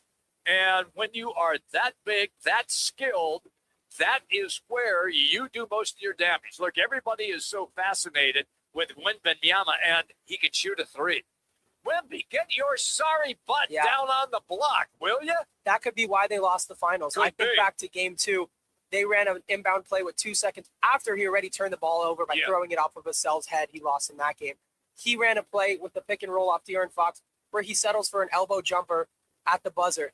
You are a foot taller than everyone. Throw it up to him and at least give him a chance for a layup or a dunk. I do not understand big men like that settling for open jumpers because they have more space. That's not your role, and you have to know your role. And that's one thing actually that leads into what I loved so much about the Suns in this summer league. Now, it's far from the team that's going to be out there on game 1 of 82 on opening night, But it seemed like the Suns last year, like when they choked against Portland in the play-in game, and down the stretch when they blew leads in the fourth quarter, they were settling for jumpers because they were open. Agreed. This Suns Summer League team has been crashing the glass, and they haven't been settling for jumpers. So hopefully the Suns see that. Hopefully Jordan Knott continues to work that into the game plan. But if they can play physical, attack the glass, and move the ball towards the lane, towards the paint, they're going to be a lot better off this year than they will settling for threes from Grayson Allen from half court. I'm with you on that 100%. I can't wait. I think it's going to be extremely interesting season for the Phoenix Suns and in the Western Conference as well. And, of course, everybody is waiting for LeBron James to make his announcement. I believe it'll either be Miami or Golden State. And the only reason I think Miami is still in play here is because of his relationship with Pat Riley. Giannis has gone there. They do have a solid team. LeBron could pretty much play the point guard spot. I mean, he's such a great passer. They're going to need him to. They don't have any point guards in Miami. Yeah, exactly. I don't know what it would look like in Golden State, but where do you think it would be more fun to watch him? With Steph in Golden State or in Miami? Sure. Oh, no. At Golden State. Yeah, because he and Draymond and Steph are boys. Yeah. And they would kill for each other to win games. That's how dialed in those three guys That'd be some fun for Steve Kerr. Some people thought he wasn't coming back to coach this year. Now you get those guys, and you might be adding LeBron. It'll give him a reason to stick around. Absolutely. Baseball tonight down at Chase Field. Have a good time and enjoy. When we come back, the Golf Pro at Ocotillo Golf Club, Kevin Muragame is going to join us. What in the wide world of sport just happened with Bryson DeChambeau getting a 2-shot penalty today? We're coming right back. Roc and Manuch with Jimmy B, ESPN 620. When tragedy strikes, the impact is immediate and devastating. That's when the 100 Club of Arizona steps in, providing financial assistance, guidance, and emotional support to the families of public safety officers injured or killed in the line of duty. They also invest in mental health resources, injury prevention, and scholarships for the children of first responders. Every day, Arizona's public safety professionals put their lives on the line. The 100 Club of Arizona has their back. Learn more at 100club.org. When it's game time in the Valley, you know what time it is. It's Twin Peaks time. Head to Twin Peaks with 5 Valley locations and massive screens everywhere you look. From basketball, baseball to hockey, fights, and more, there's no better place to catch every play and all the action. Bud Light is a proud partner of sports fans everywhere. Twin Peaks eats, drinks, scenic views. When hot is not an option, Stay Cool delivers. From patios to warehouses, shops to summer events, Stay Cool's Slim Cool Elite and Cool Cube mobile air coolers deliver more air for less money. They're rust-free and backed by more than 40 years of experience keeping you cool. Available now online at Home Depot, Lowe's, and Tractor Supply. Shipped to the store or right to your door. Visit staycool-products.com. Slim Cool Elite and Cool Cube. Get yours today with free shipping and beat the heat. Arizona's headquarters for Toyotas is Wright Toyota. Hey, Rock, for my friends at Wright Toyota in Scottsdale. You will always find the right deal at Wright Toyota. Wright Toyota has been driving Arizona's home for years with their amazing service, pricing, and great selection. I encourage you to discover the difference at Wright Toyota. Make the right choice, Wright Toyota, just off the 101 on Franklin Wright Boulevard, and always online at WrightToyota.com. The right price, the right selection. Check out WrightToyota.com. Need to feed a crowd? Let Venencia's bring the flavor to your next event. We know you have a lot of options when feeding a large group. Ordering directly from Venencia's means you get the best service and the absolute best pricing. There's no per person fee. Just tell us how many people you need to feed, and we'll come up with a perfect plan to ensure everyone's well fed and happy. Grad party, office celebration, family reunion. Invite Venencia's to the table. Text catering to 411-24/7. That's catering to 411-247 or Venencias.com. In Arizona, the legal gambling age is 21 and over. But kids can still be exposed to gambling online. Even though they're too young to bet, they're not too young to learn how to stay safe online. Parents, help by noticing changes in their behavior and having a simple conversation about the dangers of underage gambling. Visit gaming.az.gov/too-young-to-bet. For 24/7 problem gambling support, text Next Step to 53342, sponsored by the Arizona Department of Gaming.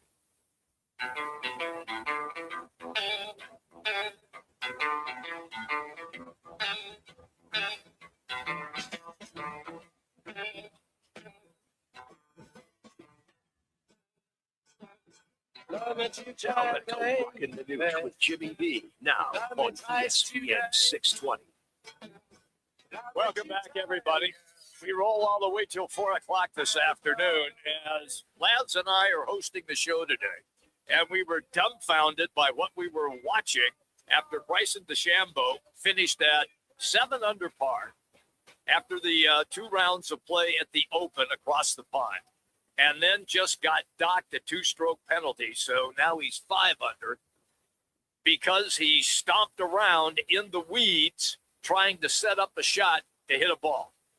So that means that we made a quick phone call and called our golf guru, who is Kevin Muragame from the Ocotillo Golf Club. It's always fun when we get him on the show. Welcome as always, pal. Thank you for coming on, especially since we are bitching like crazy. What in the wide, wide world of sport is going on? Now, let me set this up before you answer, because I know you've seen it.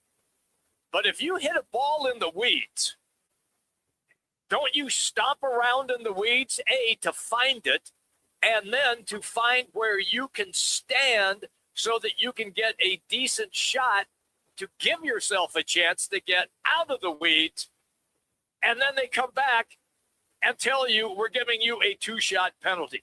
Kevin, welcome to the show. Thank you for having me. And yes, perfect timing on this phone call here. You're absolutely right. Again, some steps are bigger than others. Obviously, the athlete you are, Jimmy, I know you could just twinkle toe around there without disturbing any kind of grass and breaking fescue. At the moment, I'm waiting for VAR to come back with the ruling. Oh, wait, that's World Cup. We're here for golf. I'm sorry.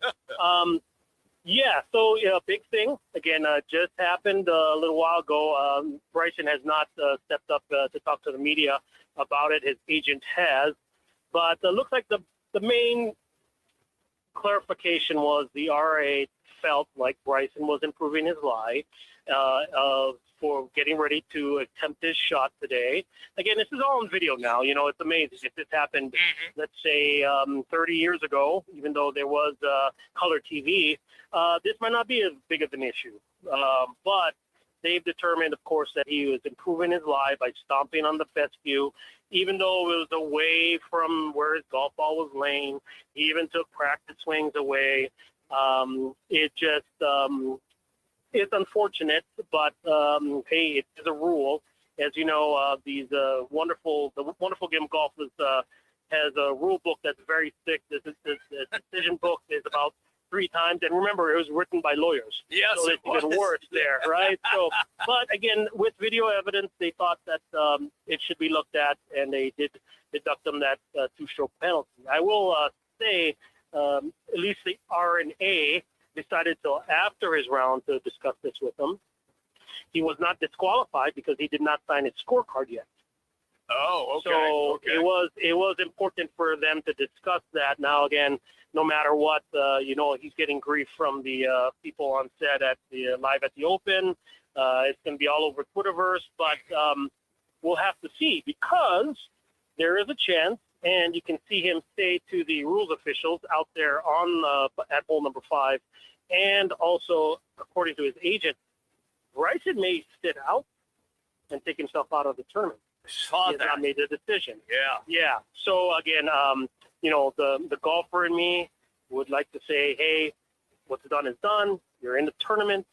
Please just go ahead and show them how good you are, and we'll get to talking about the conditions there. But in the heat of the moment, of course I'll be upset. Oh, right? Yeah. You shot a very good round, and you're up there, stroke behind probably, and it looks like after the cut was made, he would have been the final group. But now he's maybe 3rd or 4th last. But we'll have to see. That'll be he'll have to sleep on it, and in the morning, I guess he will make his decision. All right. Kevin Muragame is our guest, everybody, Ocotillo Golf Club. And we go to him when we need rules and stupid stuff that takes place like this. All right, so you played the game at a high level. If you hit a shot in the junk, isn't your first inclination to A, walk over to the ball, assess where it is, walk around the ball to see which direction would be best for you to play it out of a difficult spot. So if you're walking on tall grass, no matter where you walk, Kevin, the tall grass is going to be under your feet and is going to be ground into the ground. He was going to lose that argument, apparently, no matter what. Yes, that's correct, Jimmy. Unfortunately, if you look at replay, when he was trying to line up his shot, he took some, let's say, not aggressive. Well, yes, he took some aggressive steps, which you would do naturally because you want to lift your feet in fescue. But that, again, to the RNA and the rule officials, might have been a little bit aggressive. Again, the hardest part in golf, as you know, is to decide what is intent. What is the intent of the player? Again, on video, it's hard to tell if he was trying to improve his lie. Again, he took practice swings away from the golf ball just to replicate what the lie was. But again, jumping in there, you can see clearly from the video, it was pointed out, his ball was found. He immediately went into his, what we call routine, trying to line up his shot. And at that point, what I'm discerning from the people out there, for the media, is that that's when the RA decided, hey, you are trying to create a better life for yourself. That is a 2-stroke penalty, and we're going to assess that. That's what I've heard. Again, we've got another 12 hours before coverage starts again, or maybe less, maybe a little bit less, to decide or define what happened exactly. But that's what I'm gathering from all the information. Again, I've been glued to the TV since early this morning, and especially lately when the decision came down. So again, the hardest part is intent. Unfortunately, they must have thought that he was being a little, I don't want to put words in their mouth, aggressive with his steps around the fescue. Again, he still did a hell of a shot. Unfortunately, again, coming out with bogey, ended up being a triple bogey from there. But hey, he's in the hunt. So I would think, being the golfer he is, I don't know him personally, he would maybe, although upset at the world, suck it up a little bit and say, hey, I'm still in this. I'm not going to let this defeat me. In fact, how about I go and hit 375-yard drives the rest of the day, weekend, and see what happens, right? I'm with you on that.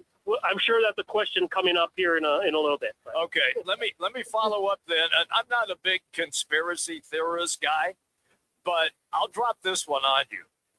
Because he was downplayed by most of the media because he'd been struggling on the LIV Tour. And he shows up the first 2 rounds and is playing excellent golf. If that was somebody other than Bryson DeChambeau, because he's on the LIV Tour and he has a rep, if it's Scotty Scheffler, if it's Rory McIlroy, do they do the same thing or not? Great question. I would all hope that for the integrity of the tournament and for the game of golf, that wouldn't make a difference. Now, you named top 5 players there, always on camera, always being watched, social media-wise, especially Bryson with all his followers. You'd hope that didn't have any, let's say, anything to do with the decision. Even though he is on LIV, you would hope that wouldn't make that would sway the referee or whatever. But it's an interesting question. Again, we could wait for somebody in the White House to make a call, and that might sway. Not that again. Oh God, never again. I keep going back to World Cup. I'm so sorry. You called me about golf, right? But who knows, right? We'll see. We got about 8 to 12 hours before coverage starts again, and but you'd hope that, Jimmy, that's not the deal, because again, the cool part about the game of golf is you can call a penalty on yourself anytime, anywhere. And unfortunately, again, we don't know intent. So obviously, Bryson can come back and say, man, I just was trying to find out where I'm going to hit the ball. If that's you here, what do you expect me to do? I was more scared of kicking my ball, which would also be a penalty, by the way, because ball at rest moved. He was going to get penalized for that too. So again, we hope that's not a conspiracy or whatever, but who knows? Again, I just think it's like we talked earlier, 30 years ago, you might not even hear about this because there's no camera, there's nobody following around. It's him and the rules official. So we'll have to see. Look, I'm glad you were available. It was short notice, but we're sitting here watching this on TV. I said, I got to call my boy. He's always dialed into all of this stuff. And you certainly were. And you gave us excellent commentary because of that. Hey, you're out at Ocotillo. You guys got a little rain, huh? That helped the course? Got a little rain. Looks fabulous out here. In fact, Ocotillo is doing very well. We have all 3 nines open, ready to go in fabulous shape. Thank you, Mother Nature. But, yeah, just happy we got some people out here. We are cart fast today, but looks like we're going to be fine for the whole weekend. Always good, pal, when you take time to come on the show. Thank you, Kevin. Have a good day. You guys have a great day. Bye-bye. There you go. Kevin Muragame, everybody, from the Ocotillo Golf Club. Dude is totally dialed in. So it's I know it was quick, but he was available, and he said, I'd be happy to help you guys out. Lord knows, nobody needs more help than me. Don't say anything, Laz. Turn your mic off. I don't want to hear that. Quick timeout. When we come back, we are going to talk NBA basketball because former ASU star, he's in the Ring of Honor, by the way, and an NBA champion, Jeff Ayres is going to be our guest. Right now, let's get you to an ESPN 620 Sports Center update.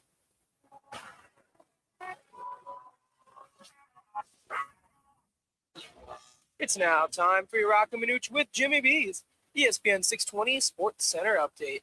I'm Matt Lazarus. The second half of the MLB season gets underway tonight as the D-backs open a critical 3-game set against the St. Louis Cardinals, who currently sit just 1.5 games ahead of Arizona in the National League wild card standings. Merrill Kelly gets the start for the D-backs as they look to begin the second half on the right foot. First pitch from Chase Field is set for 6:40, with pregame coverage getting underway at 6 on 98.7 FM, also streaming live on the Arizona Sports app. Nobody does happy hour like Twin Peaks. Enjoy tequila cocktails, premium bourbon, top shelf spirits poured over ice balls, local craft beers, and those famous 29-degree Michelob Ultra and Bud Light drafts. Pair it all with scratch-made bites that actually satisfy. When it comes to happy hour, Twin Peaks doesn't play. Twin Peaks, eats, drinks, and scenic views. Let me remind you, Thursdays are where the weekend starts at Twin Peaks Restaurant. Grab an ice-cold Bud Light or a refreshing Michelob Ultra and catch wall-to-wall sports on massive TVs everywhere you look. Big games, cold beer, made from scratch food. Start your weekend early with Bud Light and Michelob Ultra. Thursdays at Twin Peaks. Eats, drinks, and scenic views. Join the team at All City Towing, Arizona's largest towing company and leader in roadside service. We're hiring dispatchers, call takers, lot attendants, drivers, and customer service pros ready to grow with us. You'll enjoy state-of-the-art equipment, consistent schedules, full health benefits, a strong 401k match, employer life insurance, and a monthly fuel allowance. Take your career to the next level. Apply today at allcitytowing.com. All City Towing, where your future is always moving forward. I was in a wreck. I need a check. I was in a wreck. I need a check. I was in a wreck. I need a check. I'm Attorney Kevin Rowe. Getting rear-ended once is not enough. Don't let the insurance company hit you again with a lowball offer. Call an experienced attorney who knows how to fight and win. Call Lerner and Rowe today. 977-1900.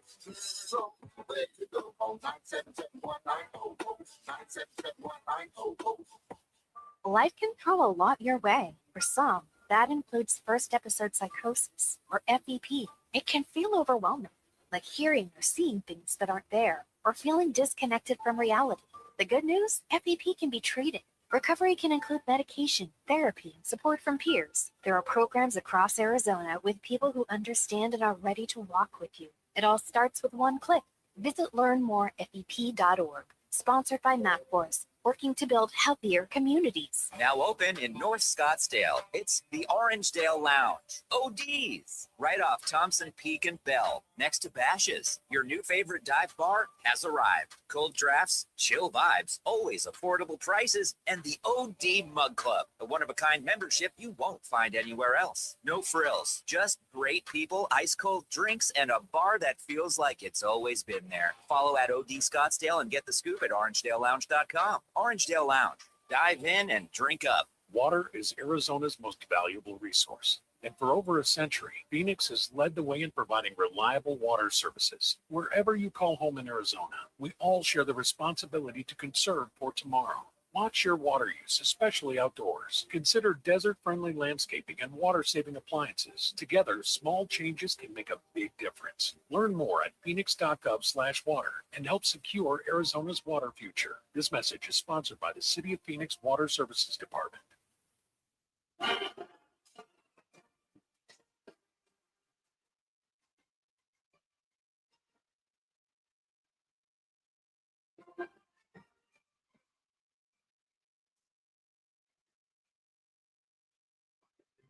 Jimmy B. ESPN 620. See, this is why Jeff Ayres comes on the show, because we play the song for it. Otherwise, he'd probably tell us to take a hike, which he didn't today. So we played the song, and here he is. Dude, it's great to have you on the show. Thank you, Jeff. How's everything? Man, great, man. You got me goosebumps hearing the. I thought I haven't heard it in a while. So, put me back in the time machine real quick. There you go. Hey, listen, your time machine was an excellent one. In the Ring of Honor now at ASU and an NBA champion with the Spurs. That's a lot to brag about, pal. Let us begin with the NBA Summer League. When you were coming in, was the Summer League still a big deal, or has it gotten to be a much bigger deal in the last 15 years? It was a big deal, at least for us. The incoming rookies is our first look and taste at NBA basketball. But I think now, just with the impact of these younger players and how teams are more structured to have, to cater more to younger guys, a lot of franchises and fans are getting a lot more excited about seeing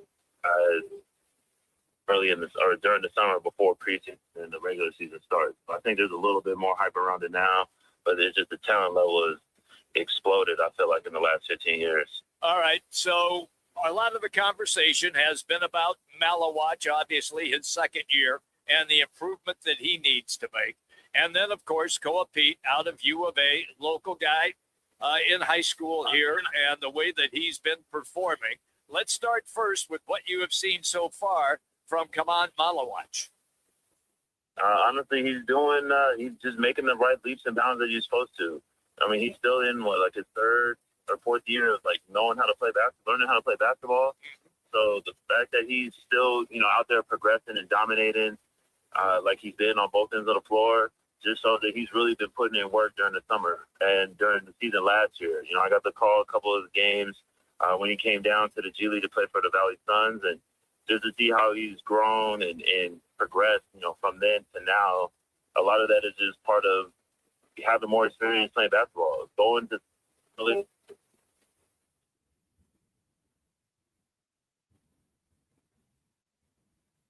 all right, experience on your goals. All right, we lost you there just for a second. So, all right, now that you're back, take me then when you talk about his progression level, and you're right, he hasn't played that long as far as organized basketball is concerned. We had a discussion. I know that he can step out and he can shoot the three. I get that. But if you're 7'2", don't you want his butt on the block so he can dominate down there? Oh, that's kind of more the old school thinking, especially now how the game has changed. Yeah. I mean, and I can't complain too much. As my career went on, I turned into more of a shooter than a dunker. But when you're that young and that big, of course you want to be around the basket and affect it however you can. But a lot of it is based on personnel as well. He can't control where he gets the ball. But if he knows he's picking pops to do, him being that tall would not hurt the team. Now they can have a threat inside, always a lob threat. And when there's defensive where he could take advantage of it, he could pop out and stretch the defense. That's definitely the direction the league has been going for the last few years.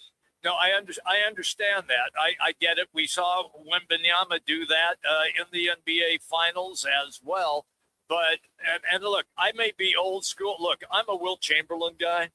And for me, Wilt was the most dominant player ever in the NBA. They made rule changes so that Wilt couldn't dominate, and he still dominated. And when you think of centers, I would just like to see it. And I get it. Look, I know what Jokic does, but Jokic is a fantastic ball handler as well. I mean, he operates as a point guard sometimes. So I see what Donovan Clingan has, how he has improved in Portland. I also see what they did in OKC as well. But I would just like to understand, I know that Kaman can step out and shoot it. I would just like to see him be really effective and dominating down low. I agree. Honestly, I think that'd be great for him. As long as he's not shooting, 5 or 6 threes a game, you can get him in the post. You ain't got to treat him like DeAndre Ayton, like he's a 10 and everybody thinks like Amari. But you can just get him where he's in the dunker, and tall. Even if he's not getting drop off for a dunk, if he can get offensive rebounds so much easier and closer to the basket than floating around the 3-point line. I'm with you on that 100%. Okay, take me then to Koa Pete. In his very first game of U of A, they went to Las Vegas and they played University of Florida, and Koa Pete just dominated in that game. And he was solid until about midseason. Then he kind of went into a funk, got injured, came back. And then when we got into the NCAA tournament, he started to look like himself again.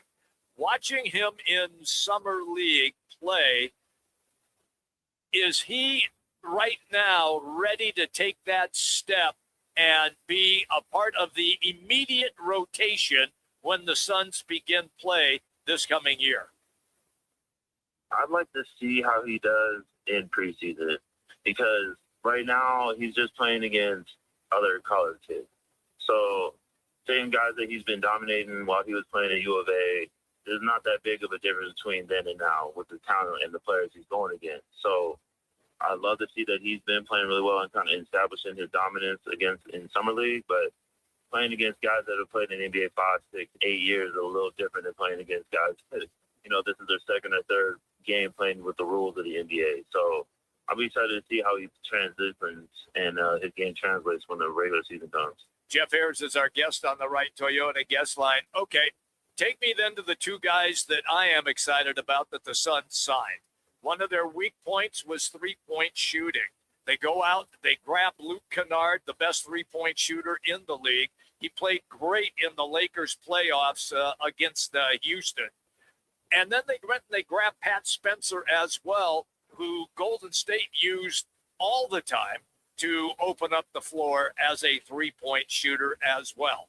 So your assessment then on how those two guys can help change the offense of the Suns? Honestly, you can never have too many shooters when you have ball-dominant guards. Your focal point isn't a down-low big man or an everywhere big man like Wemby. We got ball-dominant guards that like mid-range, that like attacking the rim, that shoot threes. So you got to get guys to open up and create that space, especially when you don't have like a center that can shoot threes like Cat. So I think by adding the best shooter from last year, and then another one that could always be lights out, surrounded by other great shooters in an organization, it's only going to benefit the Suns in ways that we probably haven't seen in a while. It's going to help D-Book a lot.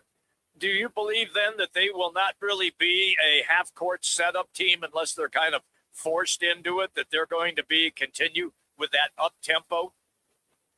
I think so. It's worked. They're just going to have to tweak it. I think there'll be adjustments that coach will make during the season and depending on person on the court and, who's playing really well. But I think it's going to be a good mix of both. You have the size to play half-court basketball and the skill set to be successful in it, especially with these shooters. But how the NBA is that quick early offense, get up as many threes as you can. That's the trend that's been going on for a while now. And the fact that the Suns are loading up on even more shooters just says, they're aligning with that trend and they want to be successful at it. All right, Jeff, I'll let you go on this one. This has been a lot of fun here because you know me, I love talking NBA. But there's a guy who is 42 years old who still runs the league, apparently, when you have the commissioner come out yesterday and say, will you please make up your damn mind and select the team so that I can finish the schedule? What does that tell you about LeBron James? Because they are waiting for him to name his team so they can A, put him on the opening day, B, have him on Christmas Day, and C, make sure that team gets national coverage almost throughout the entire season. How does a guy at 42 still run the league? I mean, if it was based on just the age, I wouldn't know how to answer that question for you. Because, I mean, it's not like there's a ton of the old guys, but there have been some that had some staying power that didn't have that same attention that LeBron has. And I think it's just LeBron and the LeBron effect. You know, how much money he makes wherever he goes. You know, everybody wants to watch. I remember the beginning of the year, last year, some fans got really upset because LeBron made it sound like he was announcing his retirement. So Laker tickets went crazy on the secondary market because they thought it was his last rodeo. But he didn't. So a lot of people understand the staying power and the star power LeBron has. Of course, the league is going to pressure him because they want to get this schedule done as soon as possible. Jeff, I know Kareem played till he was 40. Robert Parrish played till he was 40 or 41 maybe. I've just never seen a guy at 42. Everybody will say, well, Tom Brady played 45. Yeah, but he's only on the field half the time. And he's not on the court the entire time, running up and down, chasing 22-year-olds all over the place. I know he spends over $1 million on his body in the off season to keep himself in that condition. But for me, it's being an old dude. It is absolutely stunning still to watch what he does. Oh, it's incredible. Being now on the other side of playing basketball and being retired and thinking about how my body hurts or used to hurt waking up every day. Even if I had $1 million plus to spend every summer, I don't even know if it would help. So the fact that he's had this many games and this much wear and tear on his body, and he's still out there, not just hanging around with, waving a towel and being a vet like a lot of the older veteran guys are now. There's like support staff. LeBron is still LeBron. And there's going to be moments where you like, man, he's turning back the clock. The clock has never been, I don't think the clock went anywhere. Yeah. So. Yeah. It's amazing. Absolutely amazing. Man, thank you so much for taking time with us as always.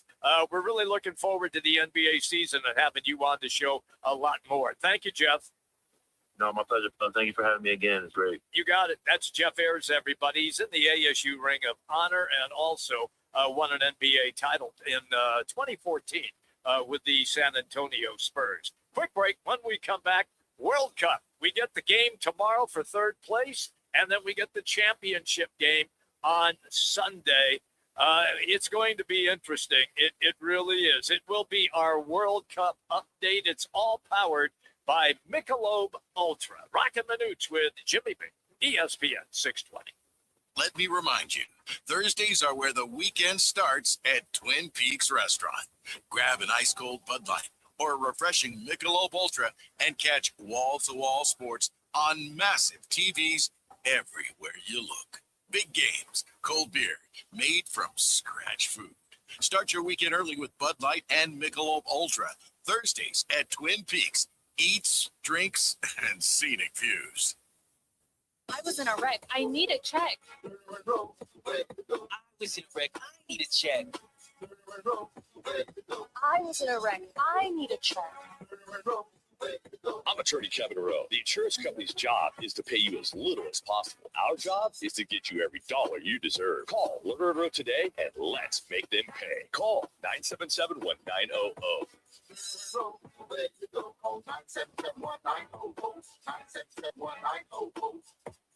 Bigger fields, bigger events, bigger experiences. Arizona Athletic Grounds. Arizona Athletic Grounds is a 275-acre sports and entertainment destination for athletes, fans, and families. Located in Mesa, AAG is one of the largest multi-sport complexes in the country, with over 475,000 square feet indoors and more than 150 fields and courts. From tournaments to training to cheer, dance, concerts, and corporate events, the grounds does it all. Learn more at azgrounds.com. When it comes to your roof, you don't want to mess around. And Arizona homeowners and business owners have known that for over a decade. State 48 Roofing is Arizona's #1 referred roofer. Residential, commercial, they do it all. And they've been doing it right here in the Valley for over 10 years. Protect your home, protect your business. And hey, keep your roof sexy with State 48 Roofing. Visit state48roofing.com or call 480-268-4509. State 48 Roofing, Arizona's most trusted roof. Happy hour is happening at Twin Peaks, Monday through Friday, 2 till 6 p.m. With reverse happy hour, Sunday through Thursday, 10 till close. Plus, grab 22-ounce Michelob Ultra drafts every Thursday and Saturday, 22-ounce Bud Light drafts every Sunday, and new on Thursdays, $5 Busch Light 16-ounce aluminums. 5 Valley Twin Peak locations, cold beer, scratch-made food, and wall-to-wall sports. Twin Peaks, tell them Roc and Manuch sent ya. Life can throw a lot your way. For some, that includes first episode psychosis, or FEP. It can feel overwhelming, like hearing or seeing things that aren't there, or feeling disconnected from reality. The good news? FEP can be treated. Recovery can include medication, therapy, and support from peers. There are programs across Arizona with people who understand and are ready to walk with you. It all starts with one click. Visit learnmorefep.org. Sponsored by MapForce, working to build healthier communities. The U.S. is on the world stage, and there's a lot to get to. This is your World Cup Soccer Update, powered by Twin Peaks. 5 locations across the valley showing you every match, and Michelob Ultra pouring all summer long. Let's get you caught up. Alvarez! Oh! Please! Let's go! Argentina, do it again! Thank you to Fox for the highlight. Argentina and Spain in the World Cup final, and that is set for Sunday. Tomorrow is the third place game. Laz, you got any interest in the third place? I mean, does it blow your skirt up or not? The Losers Cup. I was trying to be kind. You just blurted it out. What everybody Losers else Cup is to thinking. see who gets their third place medal and their cookie. Yeah. Between England and France, which is a bummer because if this wasn't a consolation game, this would be one pretty heck of good a game. Yeah. I mean, Jude Bellingham, Harry Kane, Kylian Mbappe, they're all going to play. Yeah, they are. So there's a lot to watch there, and they still take a lot of pride in wearing their country's flag on their kit. So they're going to play hard. On their what? On their kit. What the hell's a kit? I guess that's what they call jerseys over there, and they don't call them cleats; they call them boots. Boots. Yeah. I It's found a that lot one. different. I know. And they're not managers; they're gaffers. Yeah. So it's a whole different sport. That's why we like American football. That's correct. We wear jerseys and helmets and cleats That's and it. coaches. That's it. But in all respect, it'll be a good game. Yeah. I mean, Mbappe will probably score. What's weird is him and Messi are still battling it out for the Golden Boot. So that's who scores the most goals in the tournament. I personally don't think a goal in a third place game should count the same as a goal in a World Cup final. Come on, it's still a World Cup game. But with that being said, I Stop. hope Messi gets it because he probably deserves it at this point. I think if he does get it, though, Argentina will win. They need Messi to score. It They needs to be do. a big part of the game for him to win. But I'll watch the third place game. It gives me something to watch on a Saturday afternoon, and it should be fun. It'll be the last game this England coach coaches with England after what he did against Spain, but he's the coach for tomorrow.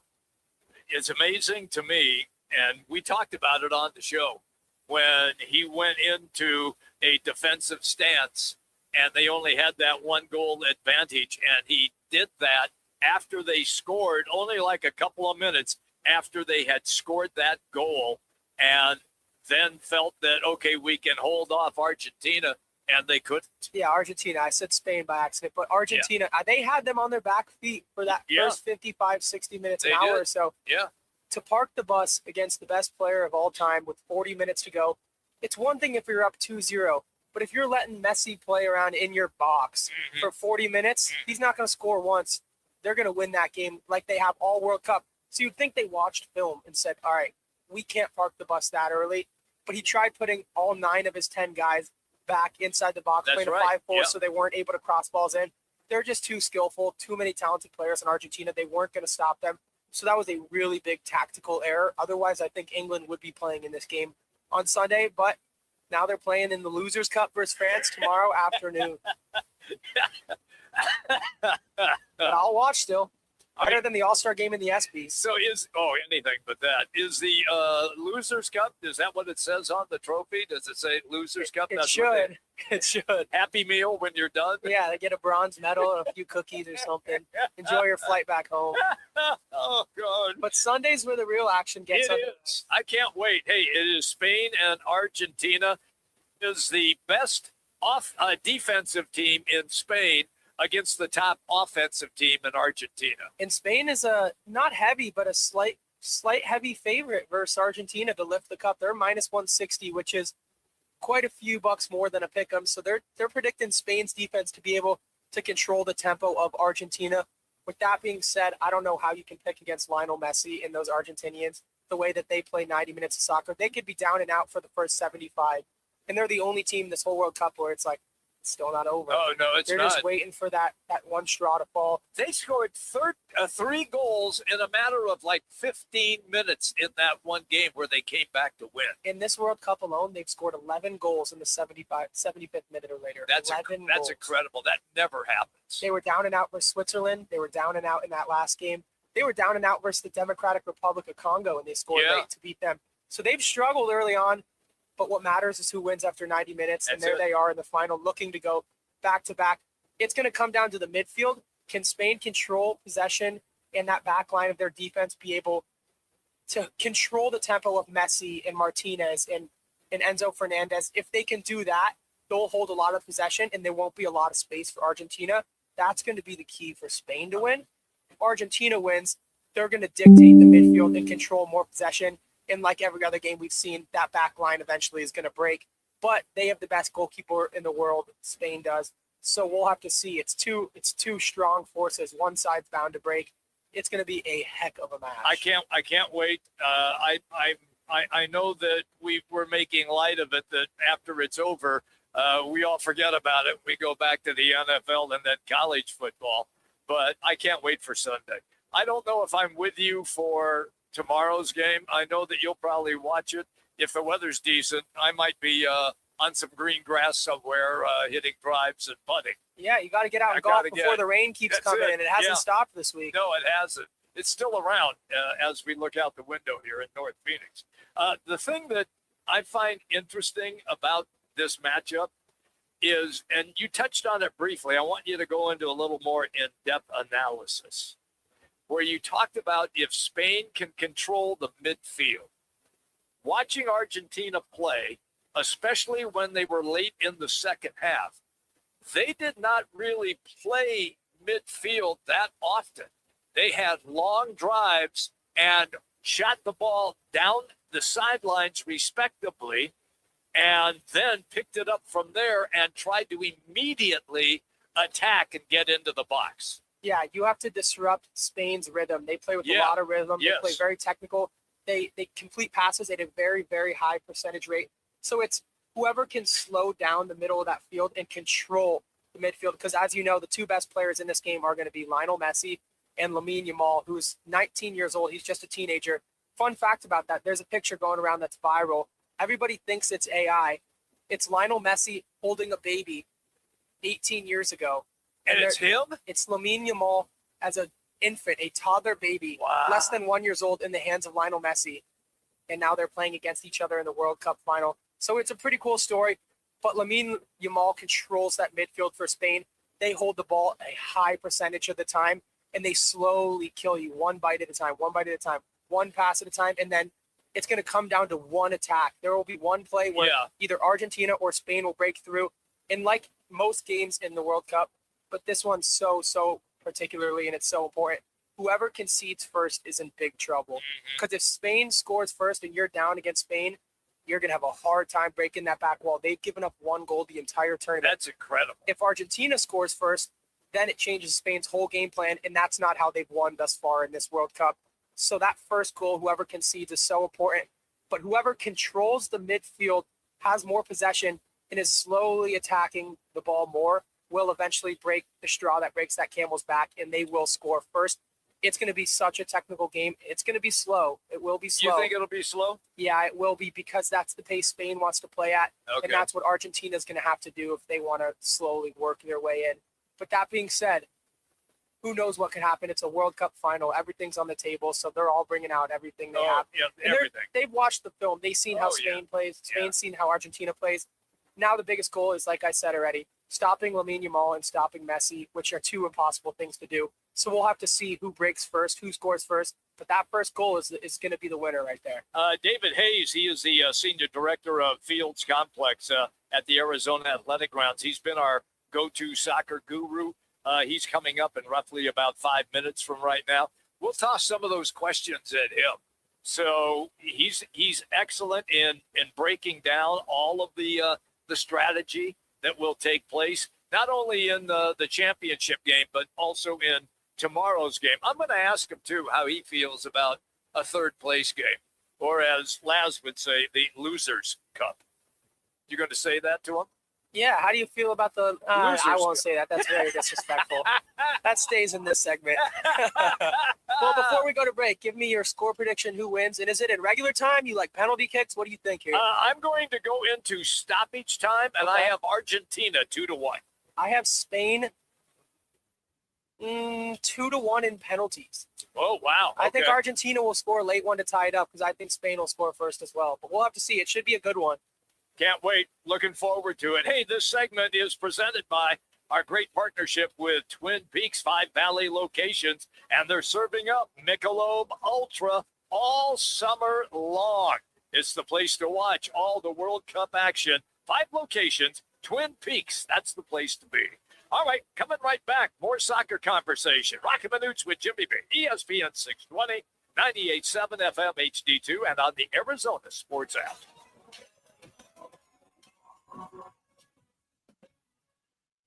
Back to school starts now. Get long-lasting battery life on the Dell XPS laptop powered by Series 3 Intel Core so you can work from anywhere. Now starting at $699 with exclusive student pricing starting at $599. Complete your setup with savings on select monitors and must-have electronics and accessories. Limited time deals and free shipping on PCs and more await you at Dell.com/deals. That's Dell.com/deals. The Sherwin-Williams summer sale is here. Get 30% off select paints and stains or 35% off our newest product, Emerald Symmetry, July 17th through the 27th. Whether you're refreshing your interior or exterior, we've got the colors to bring your vision to life. And with delivery, getting everything to your door is easier than ever. Shop online to have it delivered or visit your neighborhood Sherwin-Williams store. Retail sales only. Some exclusions apply. See store for details. Delivery available on qualifying orders. At Ready Services Plumbing and Air Conditioning, saving customers money isn't a promotion. It's how they built their business. That's why they're the home of the no-fee emergency. No trip fees, no overtime fees, no weekend fees. If you'd like a second opinion on your AC or plumbing repair, Ready Services would love the opportunity to earn your business. They'll do a great job, treat you right, and work to get you the best value possible. Are you ready? Go to nofeeemergency.com. Hey there, folks. If you're buying or selling equipment, ride the wave. Purple Wave Auction makes it easy to sell. Easy to buy. Construction, ag, fleet, and government equipment. All no reserve. All online. All online. Cruise on over to purplewave.com and get in the groove today. Game on Peoria. When it's time to eat big, drink cold, and watch every play, make it Big's American Bar and Grill in the P83 district. Big's is serving up huge portions of your favorites. Burgers, wings, nachos, plus a full bar and TVs everywhere you look. And don't miss happy hour Monday through Thursday, 3 to 6:30 p.m. with $2 off well drinks and $2 off domestic drafts, plus daily specials all week long. Bring your friends, grab a seat on the patio, and settle in for the game. Big's American Bar and Grill, where Peoria comes to play, eat, and watch. Living in the Valley of the Sun means we're always battling the heat on the golf course, at work, or just getting through the day. To stay sharp, you need more than energy. You need hydration. You need Phoenix Hydration Energy. Spelled Phoenix, like the city we love. Phoenix gives you clean, natural energy from green tea, plus 3 times the electrolytes of leading sports drinks. No crash, no junk, just pure performance. Grab Phoenix Hydration Energy today at 7-Eleven, Quick Trip, or Circle K. Phoenix Hydration Energy. Rise up. KTAR AM Phoenix, Arizona's home for the worldwide leader in sports. He's ESPN 620. Now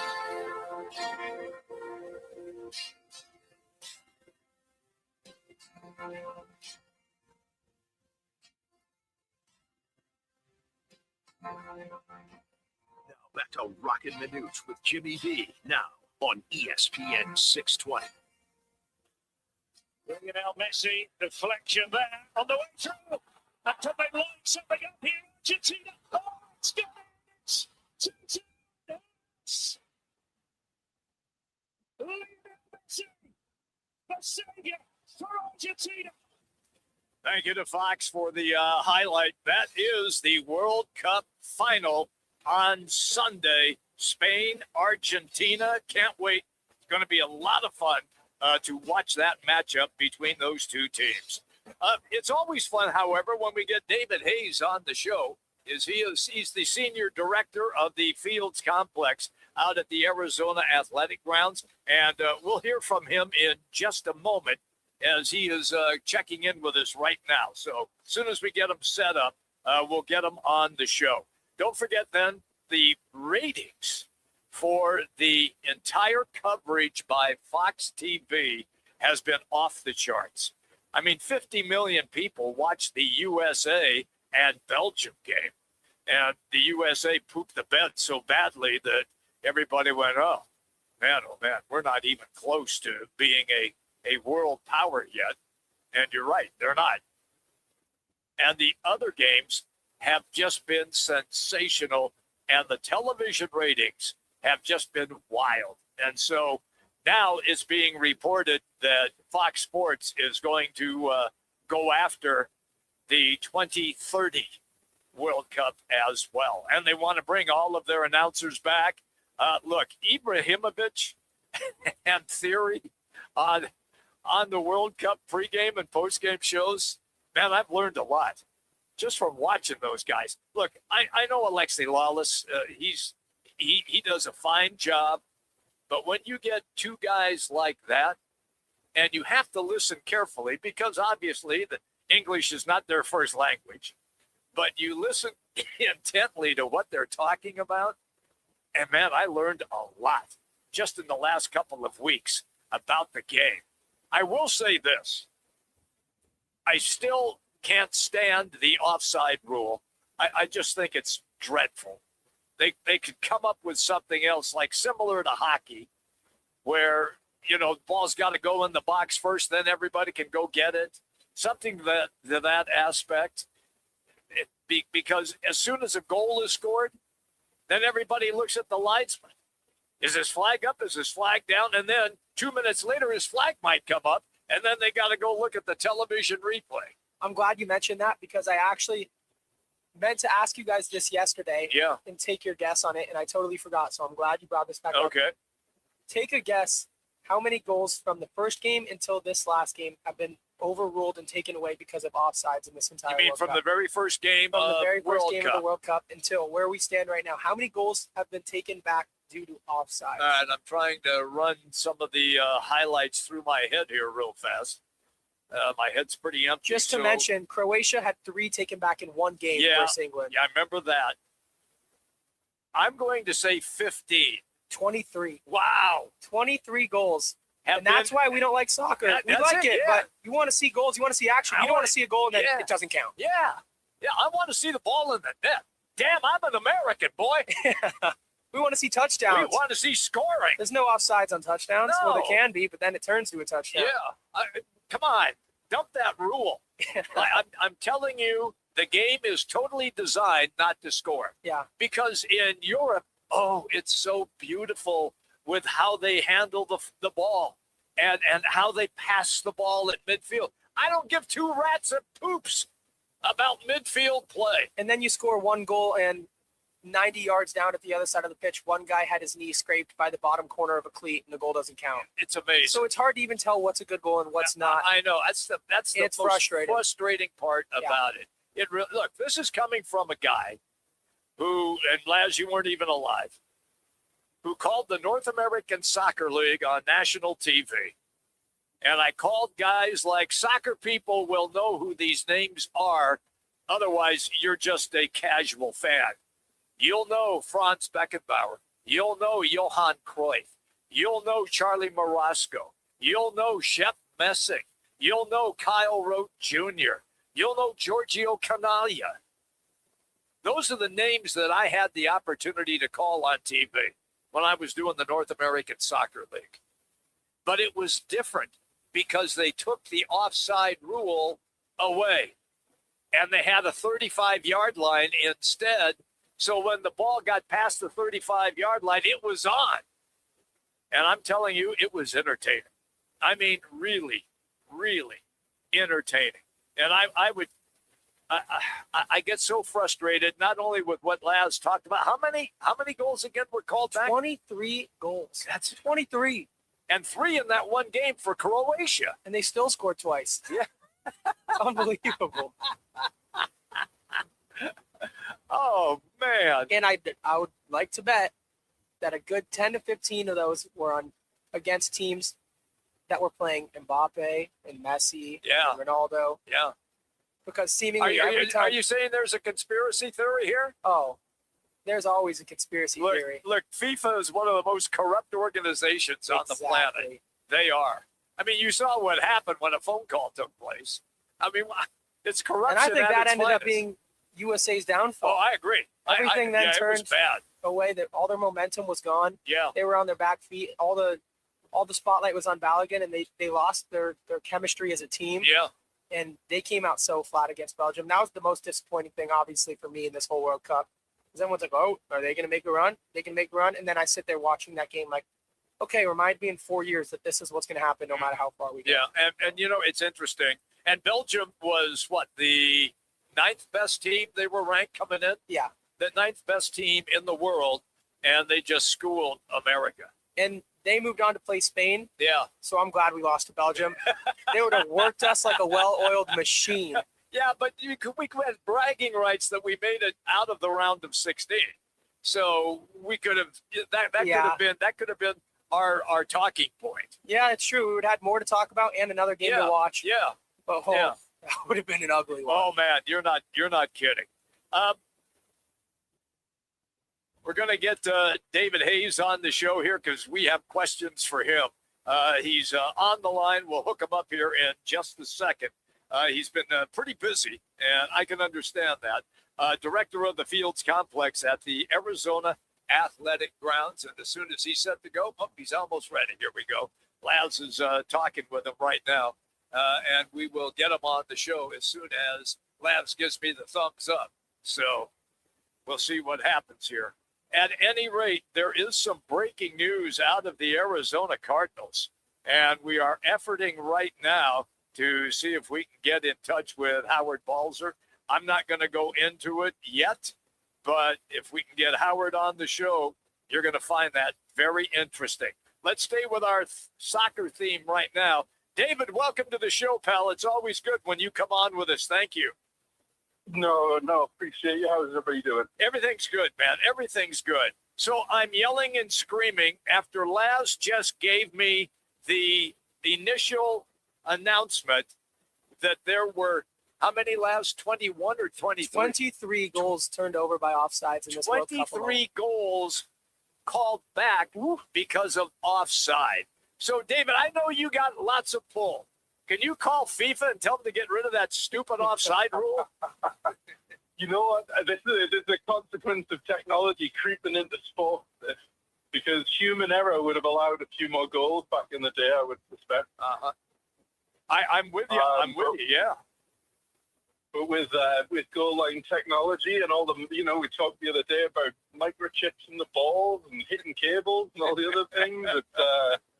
I think that the days of human error are long behind us at this point. Wow. Okay. Well, at any rate, we have 2 games this weekend.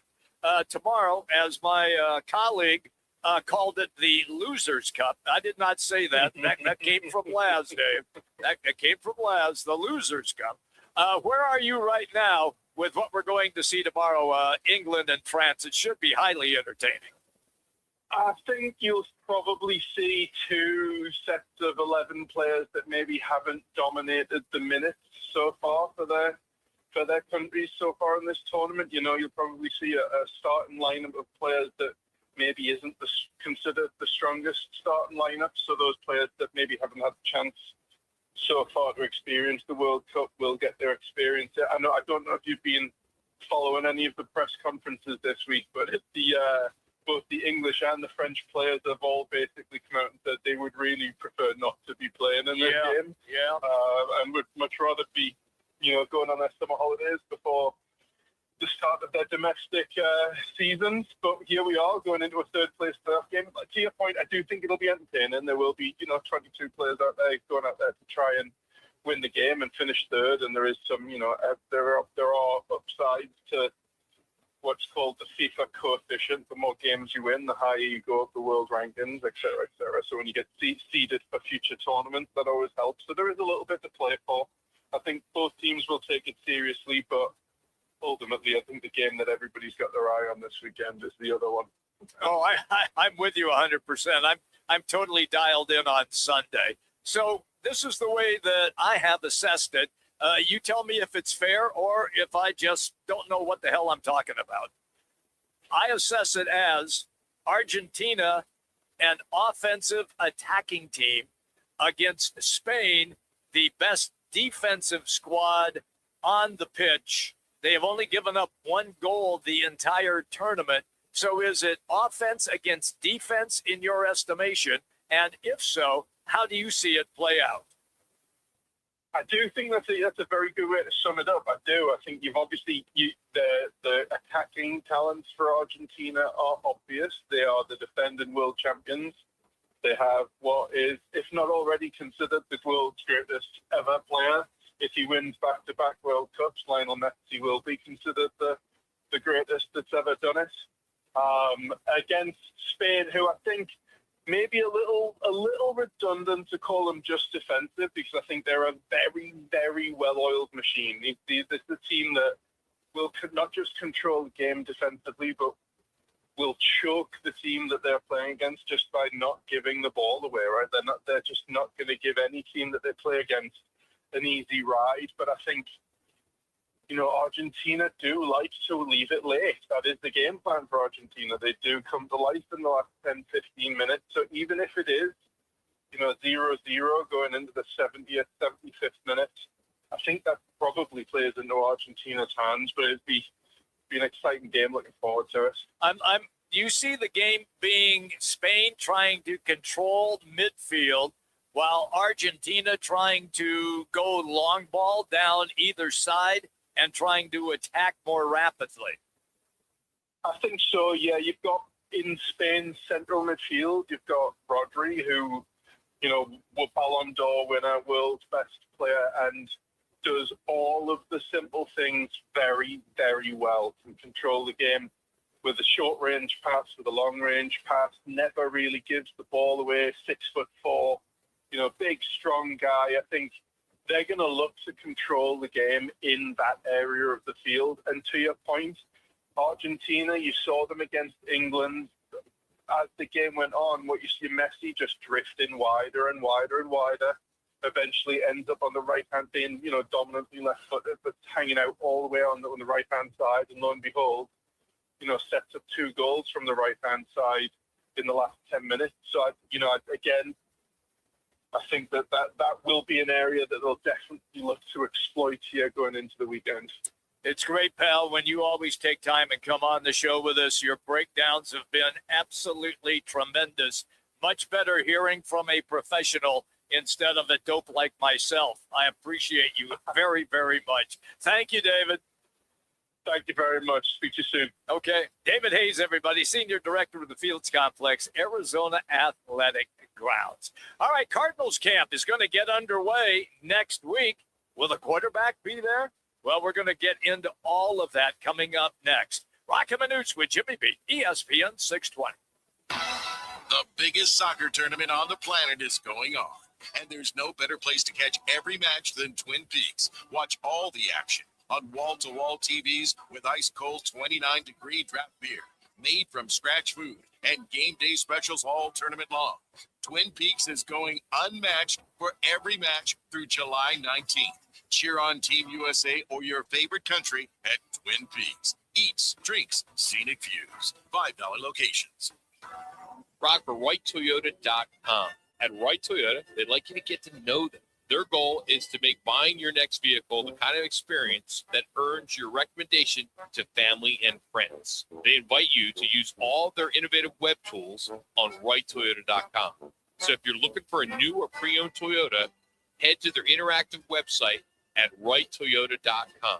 The right price, the right selection, all at RightToyota.com. I was in a wreck. I need a check. I was in a wreck. I need a check. I was in a wreck. I need a check. I'm Kevin Rowe from Roc Manuch, and we've been serving Arizona's for 20 years. Make the best choice after an accident. Call 977-1900. That's 977-1900.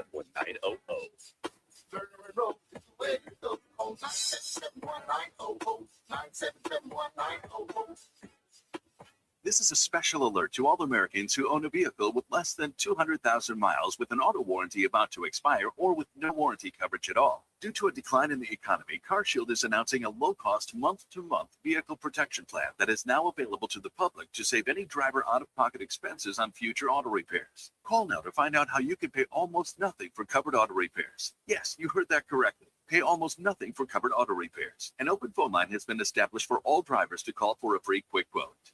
Call 800-330-8323 now. Drivers who are covered will not have to pay for covered repairs again. This protection plan is at an all-time low. Additionally, drivers who activate this vehicle protection today will also receive free roadside assistance, free towing, and car rental options at no additional cost. Call us for your free quick quote today. 800-330-8323. That's 800-330-8323. What do you have to lose? Call 800-330-8323. Again, 800-330-8323. We get it. A meal shouldn't cost you nearly $20. And we agree.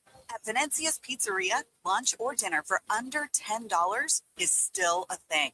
And for an even sweeter deal, stop in and grab a Slice Rewards card. Get a stamp for every qualifying Slice special. 10 visits, 1 free qualifying special. Simple. And every Tuesday, we double your stamps. That's your free pizza twice as fast. Venezia's Pizzeria, a family tradition with great rewards.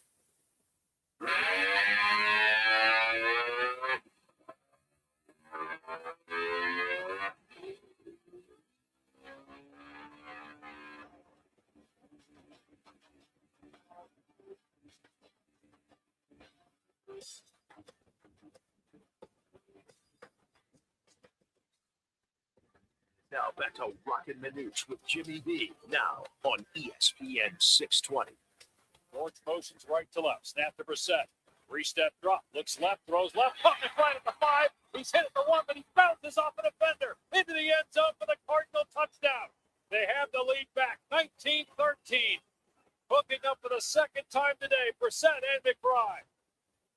Arizona Sports for the highlight right there. And it is time to talk Arizona Cardinals. Unfortunately, we are not talking Jacoby Brissett and Trey McBride. There is breaking news out of the Cardinals. And once again, it does not put the team in good light. Adam Schefter reporting, as I will quote right now, the NFL has indefinitely suspended Cardinals personnel executive Ryan Gold for violating the league's gambling policy. Now, here's the statement from the NFL. They are assessing that Gold has been suspended indefinitely because the policy in the NFL strictly prohibits anyone in the NFL from participating in or facilitating any form of sports gambling and form provided third parties for non-public information. So, the league's investigation has determined Gold provided confidential, non-public inside information regarding this past year's draft, 2026, and who the Cardinals were going to select before the announcement was made, and also that Gold participated in parlay bets on the NFL and college football games. The NFL goes on to say there is no reason to believe the integrity of the NFL game was affected. The league takes any violation of the gambling policy with the utmost seriousness. Mr. Gold has the right to appeal. That coming from Adam Schefter, that has just broken. Once again, the Arizona Cardinals, not only do they have issues on the field this coming season, now they got issues in the front office as well. I'm just taken back that it just seems like it never ends. When it rains, it pours. Never ends. And it's pouring. It is pouring. It's unbelievable. So I did some research into it just to kind of see what I could find here. He's been with the team since 2014. He was a scouting coordinator. So my guess is he probably shared some insider information about where the Cards may have been going in the NFL draft, because you can bet on props such as that. Right. So maybe to take Jeremiah Love or something like that. I don't know what he did know, but no evidence suggests that he was betting on an actual game, that it was fixed, or that he violated the integrity of any NFL contest. But still, there's a strict rule about gambling. Yes. When you're with the Cardinals, and he's been with them for quite some time. So he obviously thought this could be swept under the rug. And now it's already been a rough year or 2 years for the Cardinals organization. Things are seemingly getting worse because now you have guys working within the organization that are doing illegal things, and it's not known by anyone, and they're getting caught and blasted on social media like this. Like I said, when it rains, it pours, and it's not a good look for the Cardinals. It's not a good look for that guy who will never work in the league again. And like we mentioned all the time on the show, how can you trust the integrity of these games when he's not the only guy doing this? The others just haven't been caught yet. I'm with you on that. I'm sure there's more. Once again, let me go back and reiterate why he is out.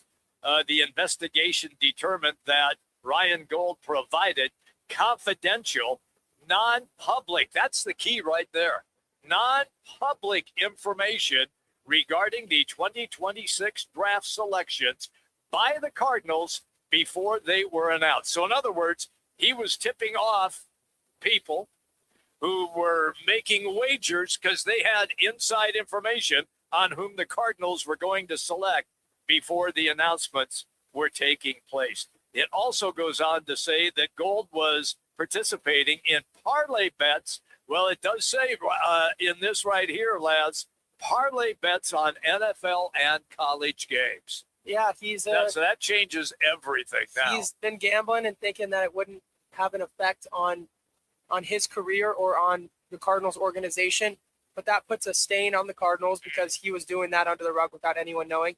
And now he has an indefinite ban from the league, so he'll never work again in football.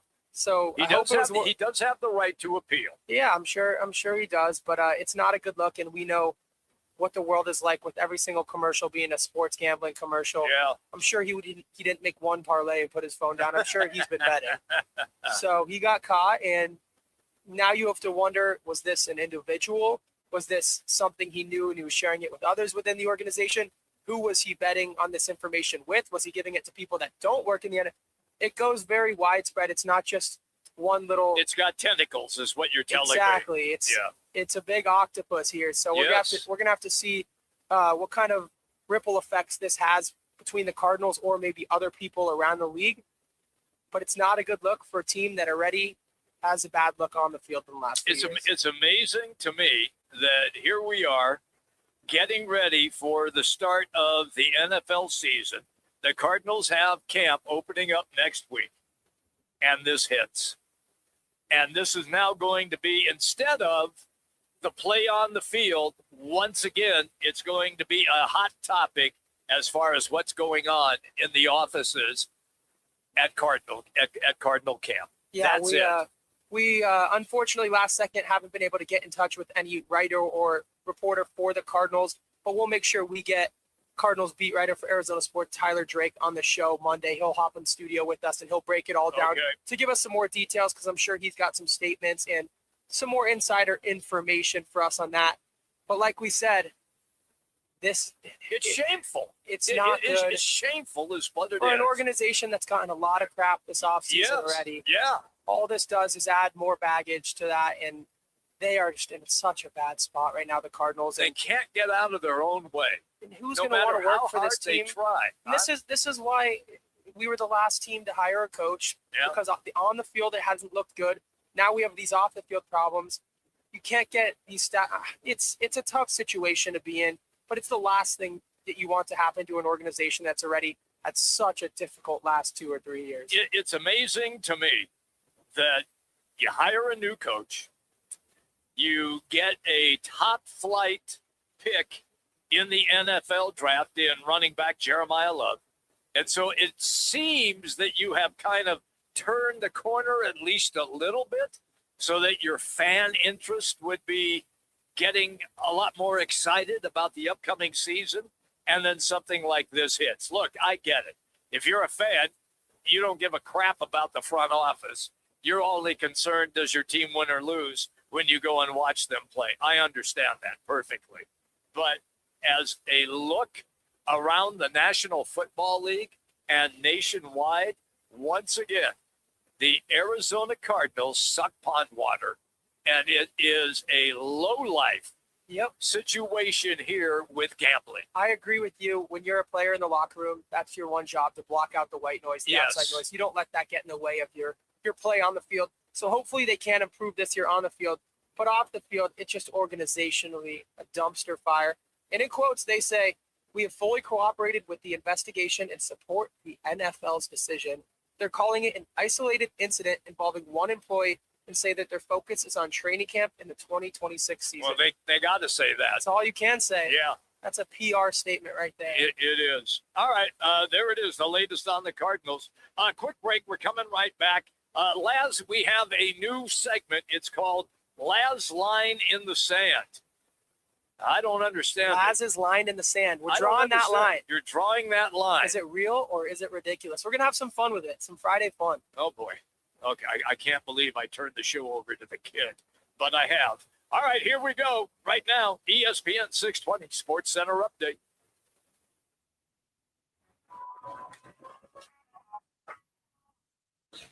It's now time for your Roc and Manuch with Jimmy B's ESPN 620 Sports Center update.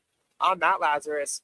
The second half of the MLB season gets underway tonight as the D-backs open a critical 3-game series against the St. Louis Cardinals, who currently sit just 1.5 games ahead of Arizona in the National League wildcard standings.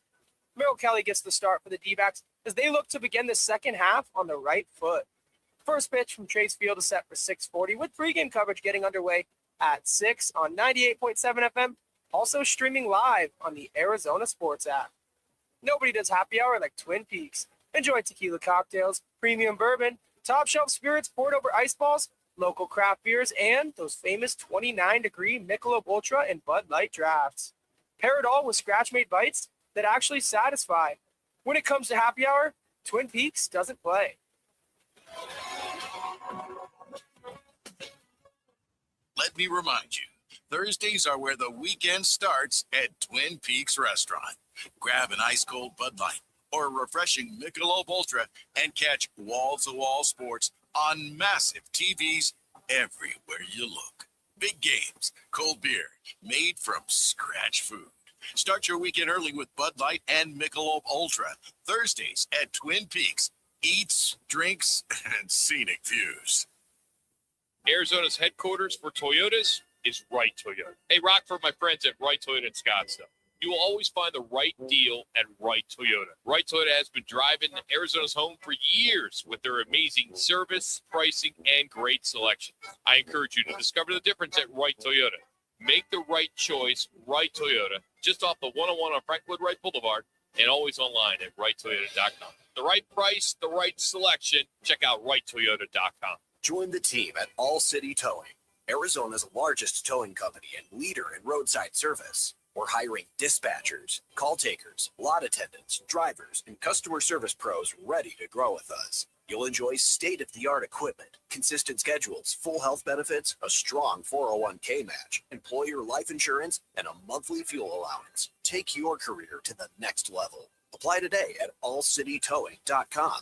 All City Towing, where your future is always moving forward. Game on Peoria. When it's time to eat big, drink cold, and watch every play, make it Big's American Bar and Grill in the P83 district. Big's is serving up huge portions of your favorites. Burgers, wings, nachos, plus a full bar and TVs everywhere you look. And don't miss happy hour Monday through Thursday, 3 to 6:30 p.m. with $2 off well drinks and $2 off domestic drafts, plus daily specials all week long. Bring your friends, grab a seat on the patio, and settle in for the game. Big's American Bar and Grill, where Peoria comes to play, eat, and watch. This is a special alert to all Americans who own a vehicle with less than 200,000 miles with an auto warranty about to expire or with no warranty coverage at all. Due to a decline in the economy, CarShield is announcing a low-cost month-to-month vehicle protection plan that is now available to the public to save any driver out-of-pocket expenses on future auto repairs. Call now to find out how you can pay almost nothing for covered auto repairs. Yes, you heard that correctly. Pay almost nothing for covered auto repairs. An open phone line has been established for all drivers to call for a free quick quote.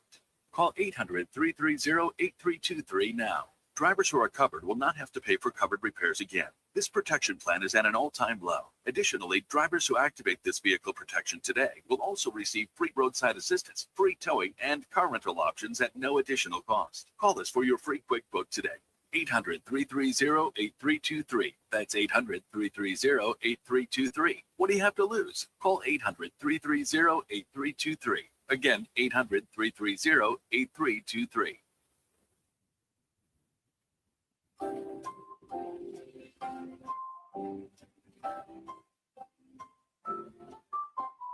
Now back to Roc and Manuch with Jimmy B. Now on ESPN 620. All right, everybody, this is going to be a lot of fun. This is the kid's idea, and like a dumbass, I fell for it. So, Laz. I said, you know what? It's Friday. Yeah, it is. Let's have a little overreaction Friday. Let's and do have some fun. stupid stuff. Let's do stupid stuff. We just did the breaking story on the Cardinals with Ryan Gold, suspension for gambling in the front office of the Cardinals. So this is Laz line in the sand. Now, what we're going to do here, we're going to separate real and ridiculous. So we will begin. We have three teams, the Suns, the Diamondbacks, and the Cards. I'll save the Cardinals till last. Yeah. Let's start first with the Suns. When there are four options here, this is option number one. The Suns finish top four in the West. Laz. I think it's a little ridiculous. I think that they have a good chance here to finish top 5 or 6 in the West, but 4 seems like a stretch. What do you think here, Jimmy? The Suns finish top 4 in the West, real or ridiculous? I think you've lost your mind. I really do. If you think they're going to be in the top 6, okay. I'm not ready to go there yet. Portland's going to be better. Utah is going to be really, really improved. You saw what Minnesota did. They're right there. We know where San Antonio and OKC are. The Memphis Grizzlies are going to have a much better team. Plus, they get their center back, Zach Edey. I have a feeling it's going to be, once again, a fight for either the 6th spot or make the play-in tournament again. Okay, and on to number 2 here. Real or ridiculous? The Suns' biggest question isn't talent, it's health. Okay, is that real or ridiculous? I think it's real. If you stay healthy, you have a better chance of succeeding. We have the depth, so no one's going to stay healthy for 82 games. But at the same time, they need to stay healthy. Mark Williams needs to stay on the court. Devin Booker needs to play more games this year. And the healthier they are, the farther they're going to go. So I'd say that's a real take. Okay, let's go to the next one then. Devin Booker finishes top 5 in MVP voting. Top 5. Give me real, the new number 15. Devin Booker has a breakout year. The Suns, if he does finish top 5 in the MVP, there's a chance they're top 4 in the West. But I want your take on that one. Real Ridiculous. He gets no respect at all. People don't even know who he is other than Phoenix Suns fans. And it's a case in point where the top teams have players that will get so much more pub nationwide than Devin Booker. And it's not a question. It's not a skill level question. It's a publicity question. And there's so many studs in the league, so I There are. don't blame you. That seems a little ridiculous, but you never know. This was the one I really wanted to ask you here. Real or ridiculous? This is the best Suns roster since the 2021 finals team. All right, I will say this. As I think about it, and with the acquisition of the two sharpshooters in Spencer and Kennard, I might agree with you on this because we've seen what Maluach has done so far in the Summer League and improving his game. And the addition of Spencer and Kennard changes their whole dynamic in the backcourt. So they could be down 10 and with those two guys on the court, be up 3 in a heartbeat because that's how good those guys shoot the basketball. So would you say this is the best roster? I will say real? That is real. Okay, I like that. All right, so that'll close out our Suns there. Now we got some good hard-pressing questions for the D-backs. I'm going to ask you, we got about 4 or 5 here. Okay. Let's start with the D-backs have to buy at the deadline. Real or ridiculous? I think that's ridiculous. I don't think they have to buy, especially if indeed they go into a funk before we get to August 3rd. Yeah. They may think that they should buy to keep the fans engaged. It worked last year. Yeah. They don't have a lot to work with. I don't know who you're going to trade to get something better. It's very valid, yeah. So with me, it's ridiculous. All right, let's move on to a more realistic question here. This is ridiculous. There's my answer right off the bat. I'm not even going to break it down further than that. Read the question. Zach Gallen can return to ace form. I agree with that. Yeah. I'm not. I don't see it. He has struggled all season long. He has shown moments where he's been very good, and then moments when he's very bad. Yeah. And when the very bad happens, it gets the Diamondbacks behind in a hurry, and they can't afford to have that happen through the close of this baseball season. I think he's physically stuck. He's struggling physically, but it's also now meshed with a mental issue. Could be. And I think the mental and psychological aspect of it has also slowed him down, and that's why I don't think he can return to that form. But let's move on to the next one here. Real or ridiculous? The Diamondbacks can win a playoff series and make a run.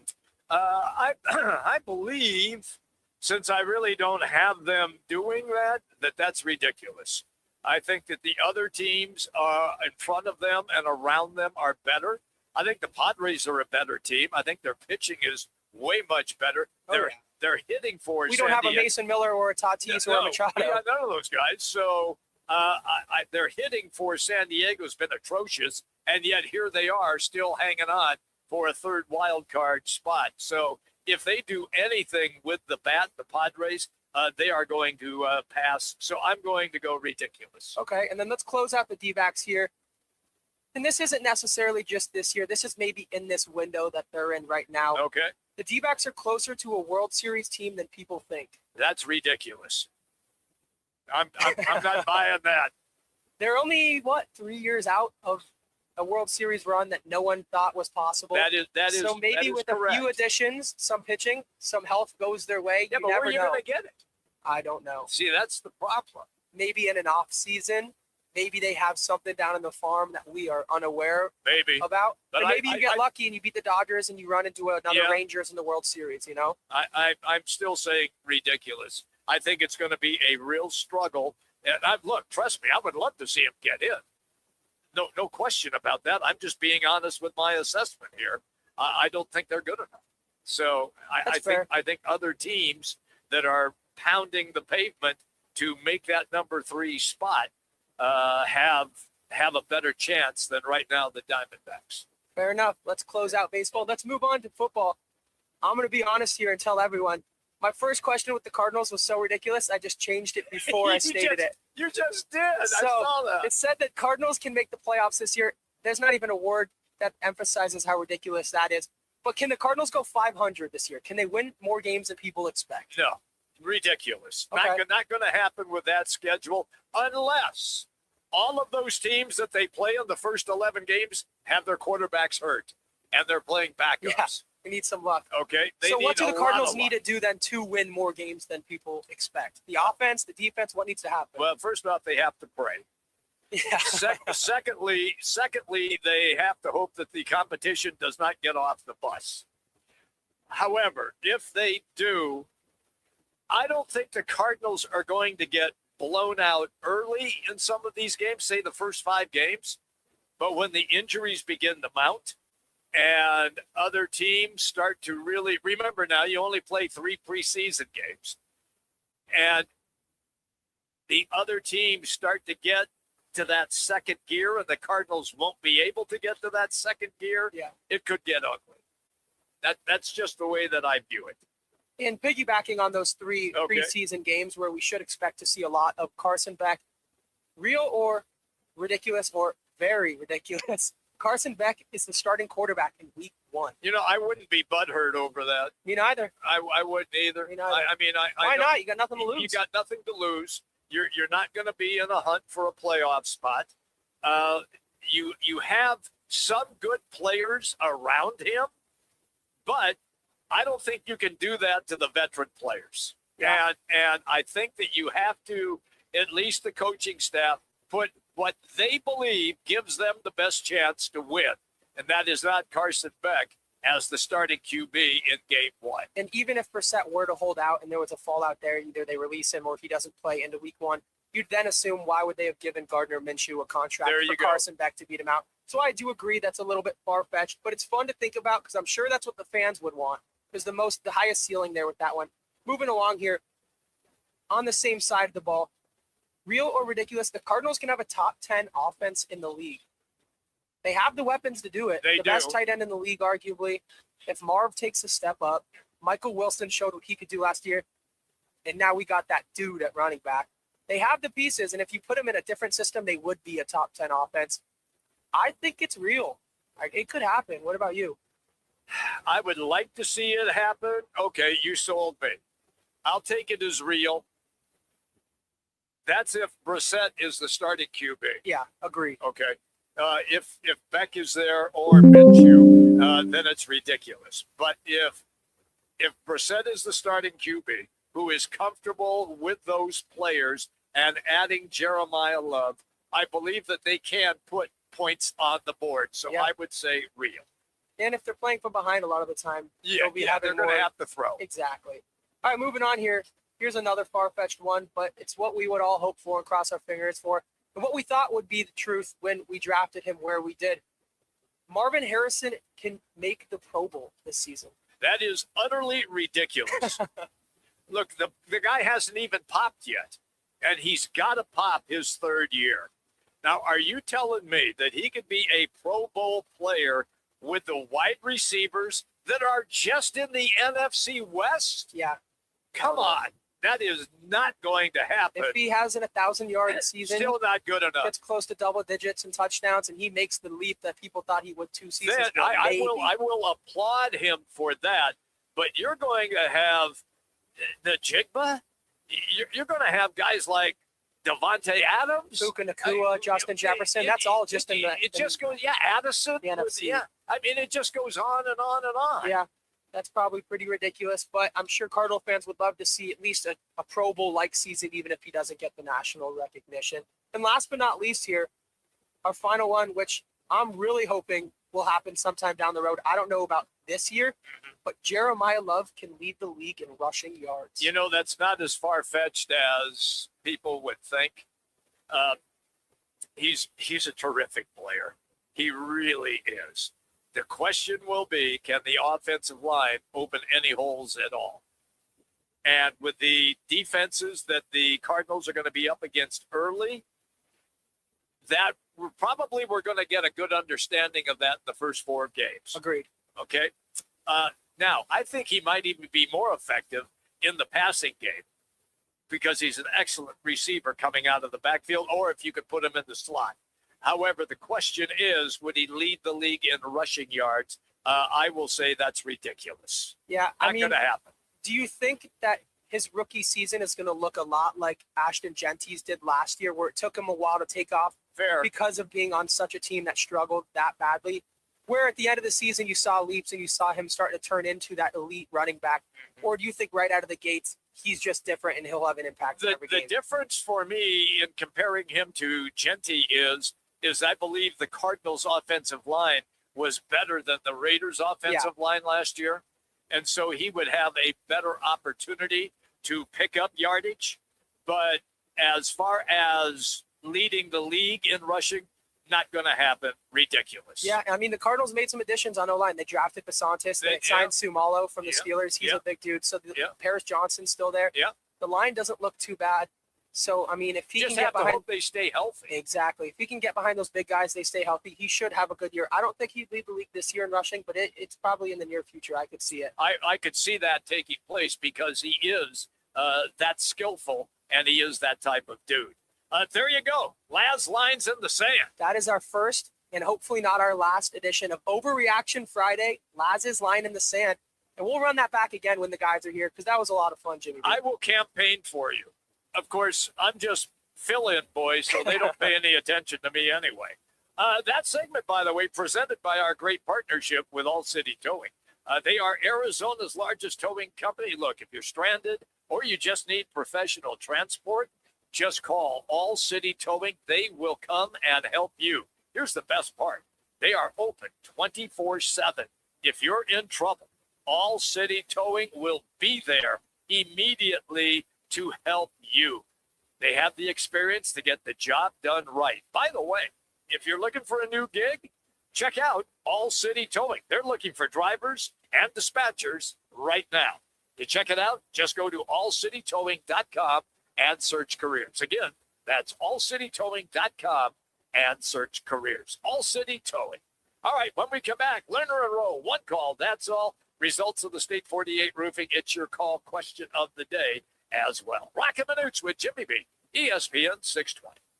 Right in the heart of Arizona Athletic Grounds, one of the largest youth sports complexes in North America. Bristol's is the ultimate hangout for families and sports fans in Mesa. Come experience amazing double-decker cheeseburgers, award-winning wings, smoked barbecue, and fresh, craveable salads. With seating for 500, a full bar, 20 beers on tap, and over 100 TVs, happy hour Thursdays, Friday and Sunday from 4 till 6, plus trivia night every Thursday night. Bristol's, where Mesa comes to eat, watch, and win. When hot is not an option, Stay Cool delivers. From patios to warehouses, shops to summer events, Stay Cool's Slim Cool Elite and Cool Cube mobile air coolers deliver more air for less money. They're rust-free and backed by more than 40 years of experience keeping you cool. Available now online at Home Depot, Lowe's, and Tractor Supply. Shipped to the store or right to your door. Visit staycool-products.com. Slim Cool Elite and Cool Cube. Get yours today with free shipping and beat the heat. Bigger fields, bigger events, bigger experiences. Arizona Athletic Grounds. Arizona Athletic Grounds is a 275-acre sports and entertainment destination for athletes, fans, and families. Located in Mesa, AAG is one of the largest multi-sport complexes in the country, with over 475,000 square feet indoors and more than 150 fields and courts. From tournaments to training to cheer, dance, concerts, and corporate events, the Grounds does it all. Learn more at azgrounds.com. Phoenix, if you need a plumber, call the team that does it the right way. Victory Plumbing Arizona. It's particular plumbing for particular people, with upfront pricing before the work starts, so there's no surprises when the job's done. And here's a deal just for listeners. Tell them you heard Victory Plumbing on Roc and Manuch with Jimmy B, and they'll waive the service charge. For leaks, clogs, water heaters, or anything plumbing, book today at victoryplumbingarizona.com. ROC number 268603. Jane Dawson did something smart. She saved hundreds on auto insurance switching to Progressive. With the money she saved, she got herself a pricey bird feeder with an ultra-high-def camera. Should Jane have just bought a regular bird feeder? Yes. Is it hard for her to admire nature when the camera doubles as the bird's potty? Also, yes. But it's Jane's savings, and if she wants to spend her time watching the digestive habits of the white-breasted nuthatch, we say you go, girl. Switch and see if you could save with Progressive and treat yourself. Progressive Casualty Insurance Company affiliates. Liberty Mutual customizes your car and home insurance. And now we're customizing this ad for your morning commute to wake you up, which could help your driving. Science says that stimulating the brain increases alertness. So here's a pop quiz. How many months have 28 days? What gets wetter as it dries? What has keys but can't open locks? If you don't want to hear the answers, turn off this Liberty Mutual ad now. 12 months, a towel, piano. Enjoy being fully alert. Liberty, liberty, liberty, liberty.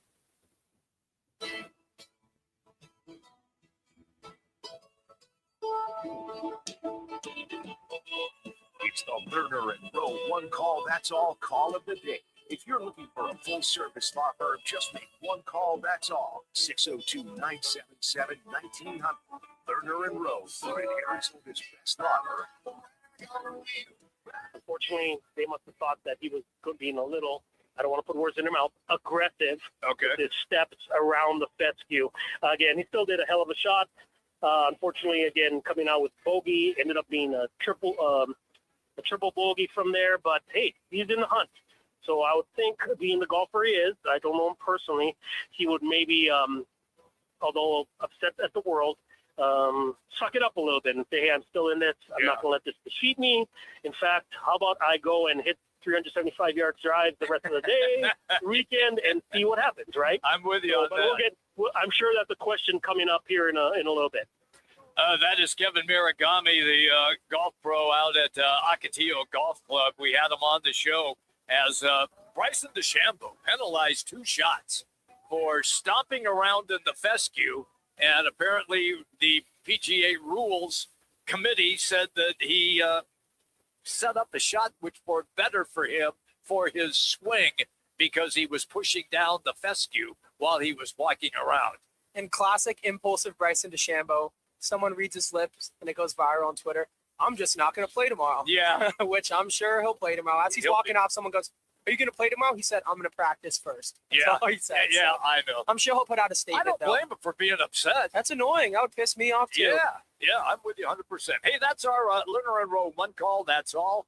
Hey, if you've been in a accident, you need help, let Lerner and Rowe handle your case. Voted Arizona's best personal injury law firm year after year. All you got to do is just make one call. 602-977-1900. 602-977-1900. Check them out online, lernerandrowe.com. All right, what's on tap tonight? There is D-backs action.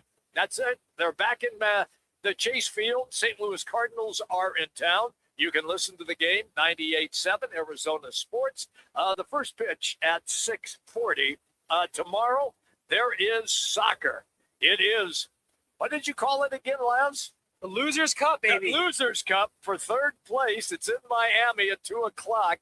It'll be on Fox. And then Sunday, it is the World Cup Championship game in New Jersey, MetLife Stadium. Wait a minute, can't call it that. It's got to be New Jersey Stadium. New Jersey Stadium. And it seemed like David Hayes agreed with us because apparently all week in press conferences, these guys are saying, we really don't want to play in this game. Yeah. So the losers don't want to play in the Losers Cup. I don't blame them. I'm not calling them losers. That's disrespectful. But they lost gracefully right before the final, which hurts worse than losing like USA did, in my opinion. That's what's on tap. It's brought to you by Bud Light. Easy to drink, easy to enjoy. Bud Light, they are an official partner of Roc and Manuch with Jimmy B. Available at all 5 Twin Peaks locations. Of course, it's Twin Peaks Eats, Drinks, and Scenic Views. If you didn't hear the breaking news today out of the Arizona Cardinals, we'll recap it for you quickly, is that Ryan Gold, one of the executives, is been suspended indefinitely for gambling. That coming from Adam Schefter and other reporters now covering the National Football League. The National Football League investigated, found that he gave insider information prior to the 2026 NFL draft to whomever, and it was information that was not public, and also apparently had placed wagers on NFL and college football games. Lance, you got an update on that at all? There's no update, but the Cardinals say they're cooperating with the investigation, and he was making parlays on the NFL and college football, so this guy didn't make one bet and delete the app. So It's been going on for some time. He got busted. Now you have to see how deep this goes. Hopefully it's an isolated situation like they said, and hopefully it doesn't leave too much of a stain on what's already been a stained organization for the last couple of years. I mean, look, we're all excited because training camp is going to open up. And I know that that's not going to impact fans who only care about what they see on the field. And I perfectly understand that. But when you cover this team as long as we have, and Roc and Manuch have covered them since their inception when they made the move from St. Louis. And it just seems that they just trip over themselves over and over and over again. And if they're not tripping over themselves on the field, they're tripping over themselves in the front office. And that's exactly what has happened here today. Another national stain on the Cardinals. That's depressing. Yeah, it really is. It's been the front office of the organization, and it's leaked down onto the playing field, unfortunately, because it's affected the type of guys that they're bringing in, the type of coaches that are willing to take the job. So it's been a thing going on for a while. Everything just keeps going full circle where people are yelling at the front office saying they need to go and we're not getting good enough players. And we have the talent on the field. There is some talent on this We just got to team. organizationally figure out why we're so cursed and dysfunctional. Man, you're not And I'll kidding. never have an answer. They are dysfunctional. It's amazing. Aside from the Super Bowl run team, man, oh man, how dysfunctional. Even can that you was be? cursed. Antonio Holmes only had one foot down. I knew you were going to say that. Spoken like a true fan. I knew that was coming from you. All right, everybody, we are out of here. Back again on Monday. The gang will be back together. Roc and Manuch return. Lads, thank you. Appreciate all your help. Thank you, today, Jimmy B. pal. I had a blast. It was a lot of fun. It was good. I made a total fool out of myself, which is my job, just being the fill-in boy for this godforsaken radio station, which is what I do. But I love it, and you can't get rid of me that easy. Thank you, everybody, for listening all week long. Don't forget, soccer tomorrow and Sunday. Going to be a lot of fun. The end of the World Cup. We'll talk to you on Monday. Roc and Manuch with Jimmy B. ESPN 620, 98.7 FM, HD-2. Also on the Arizona Sports app. Manuch, if you're listening, don't lose all your money at the blackjack tables.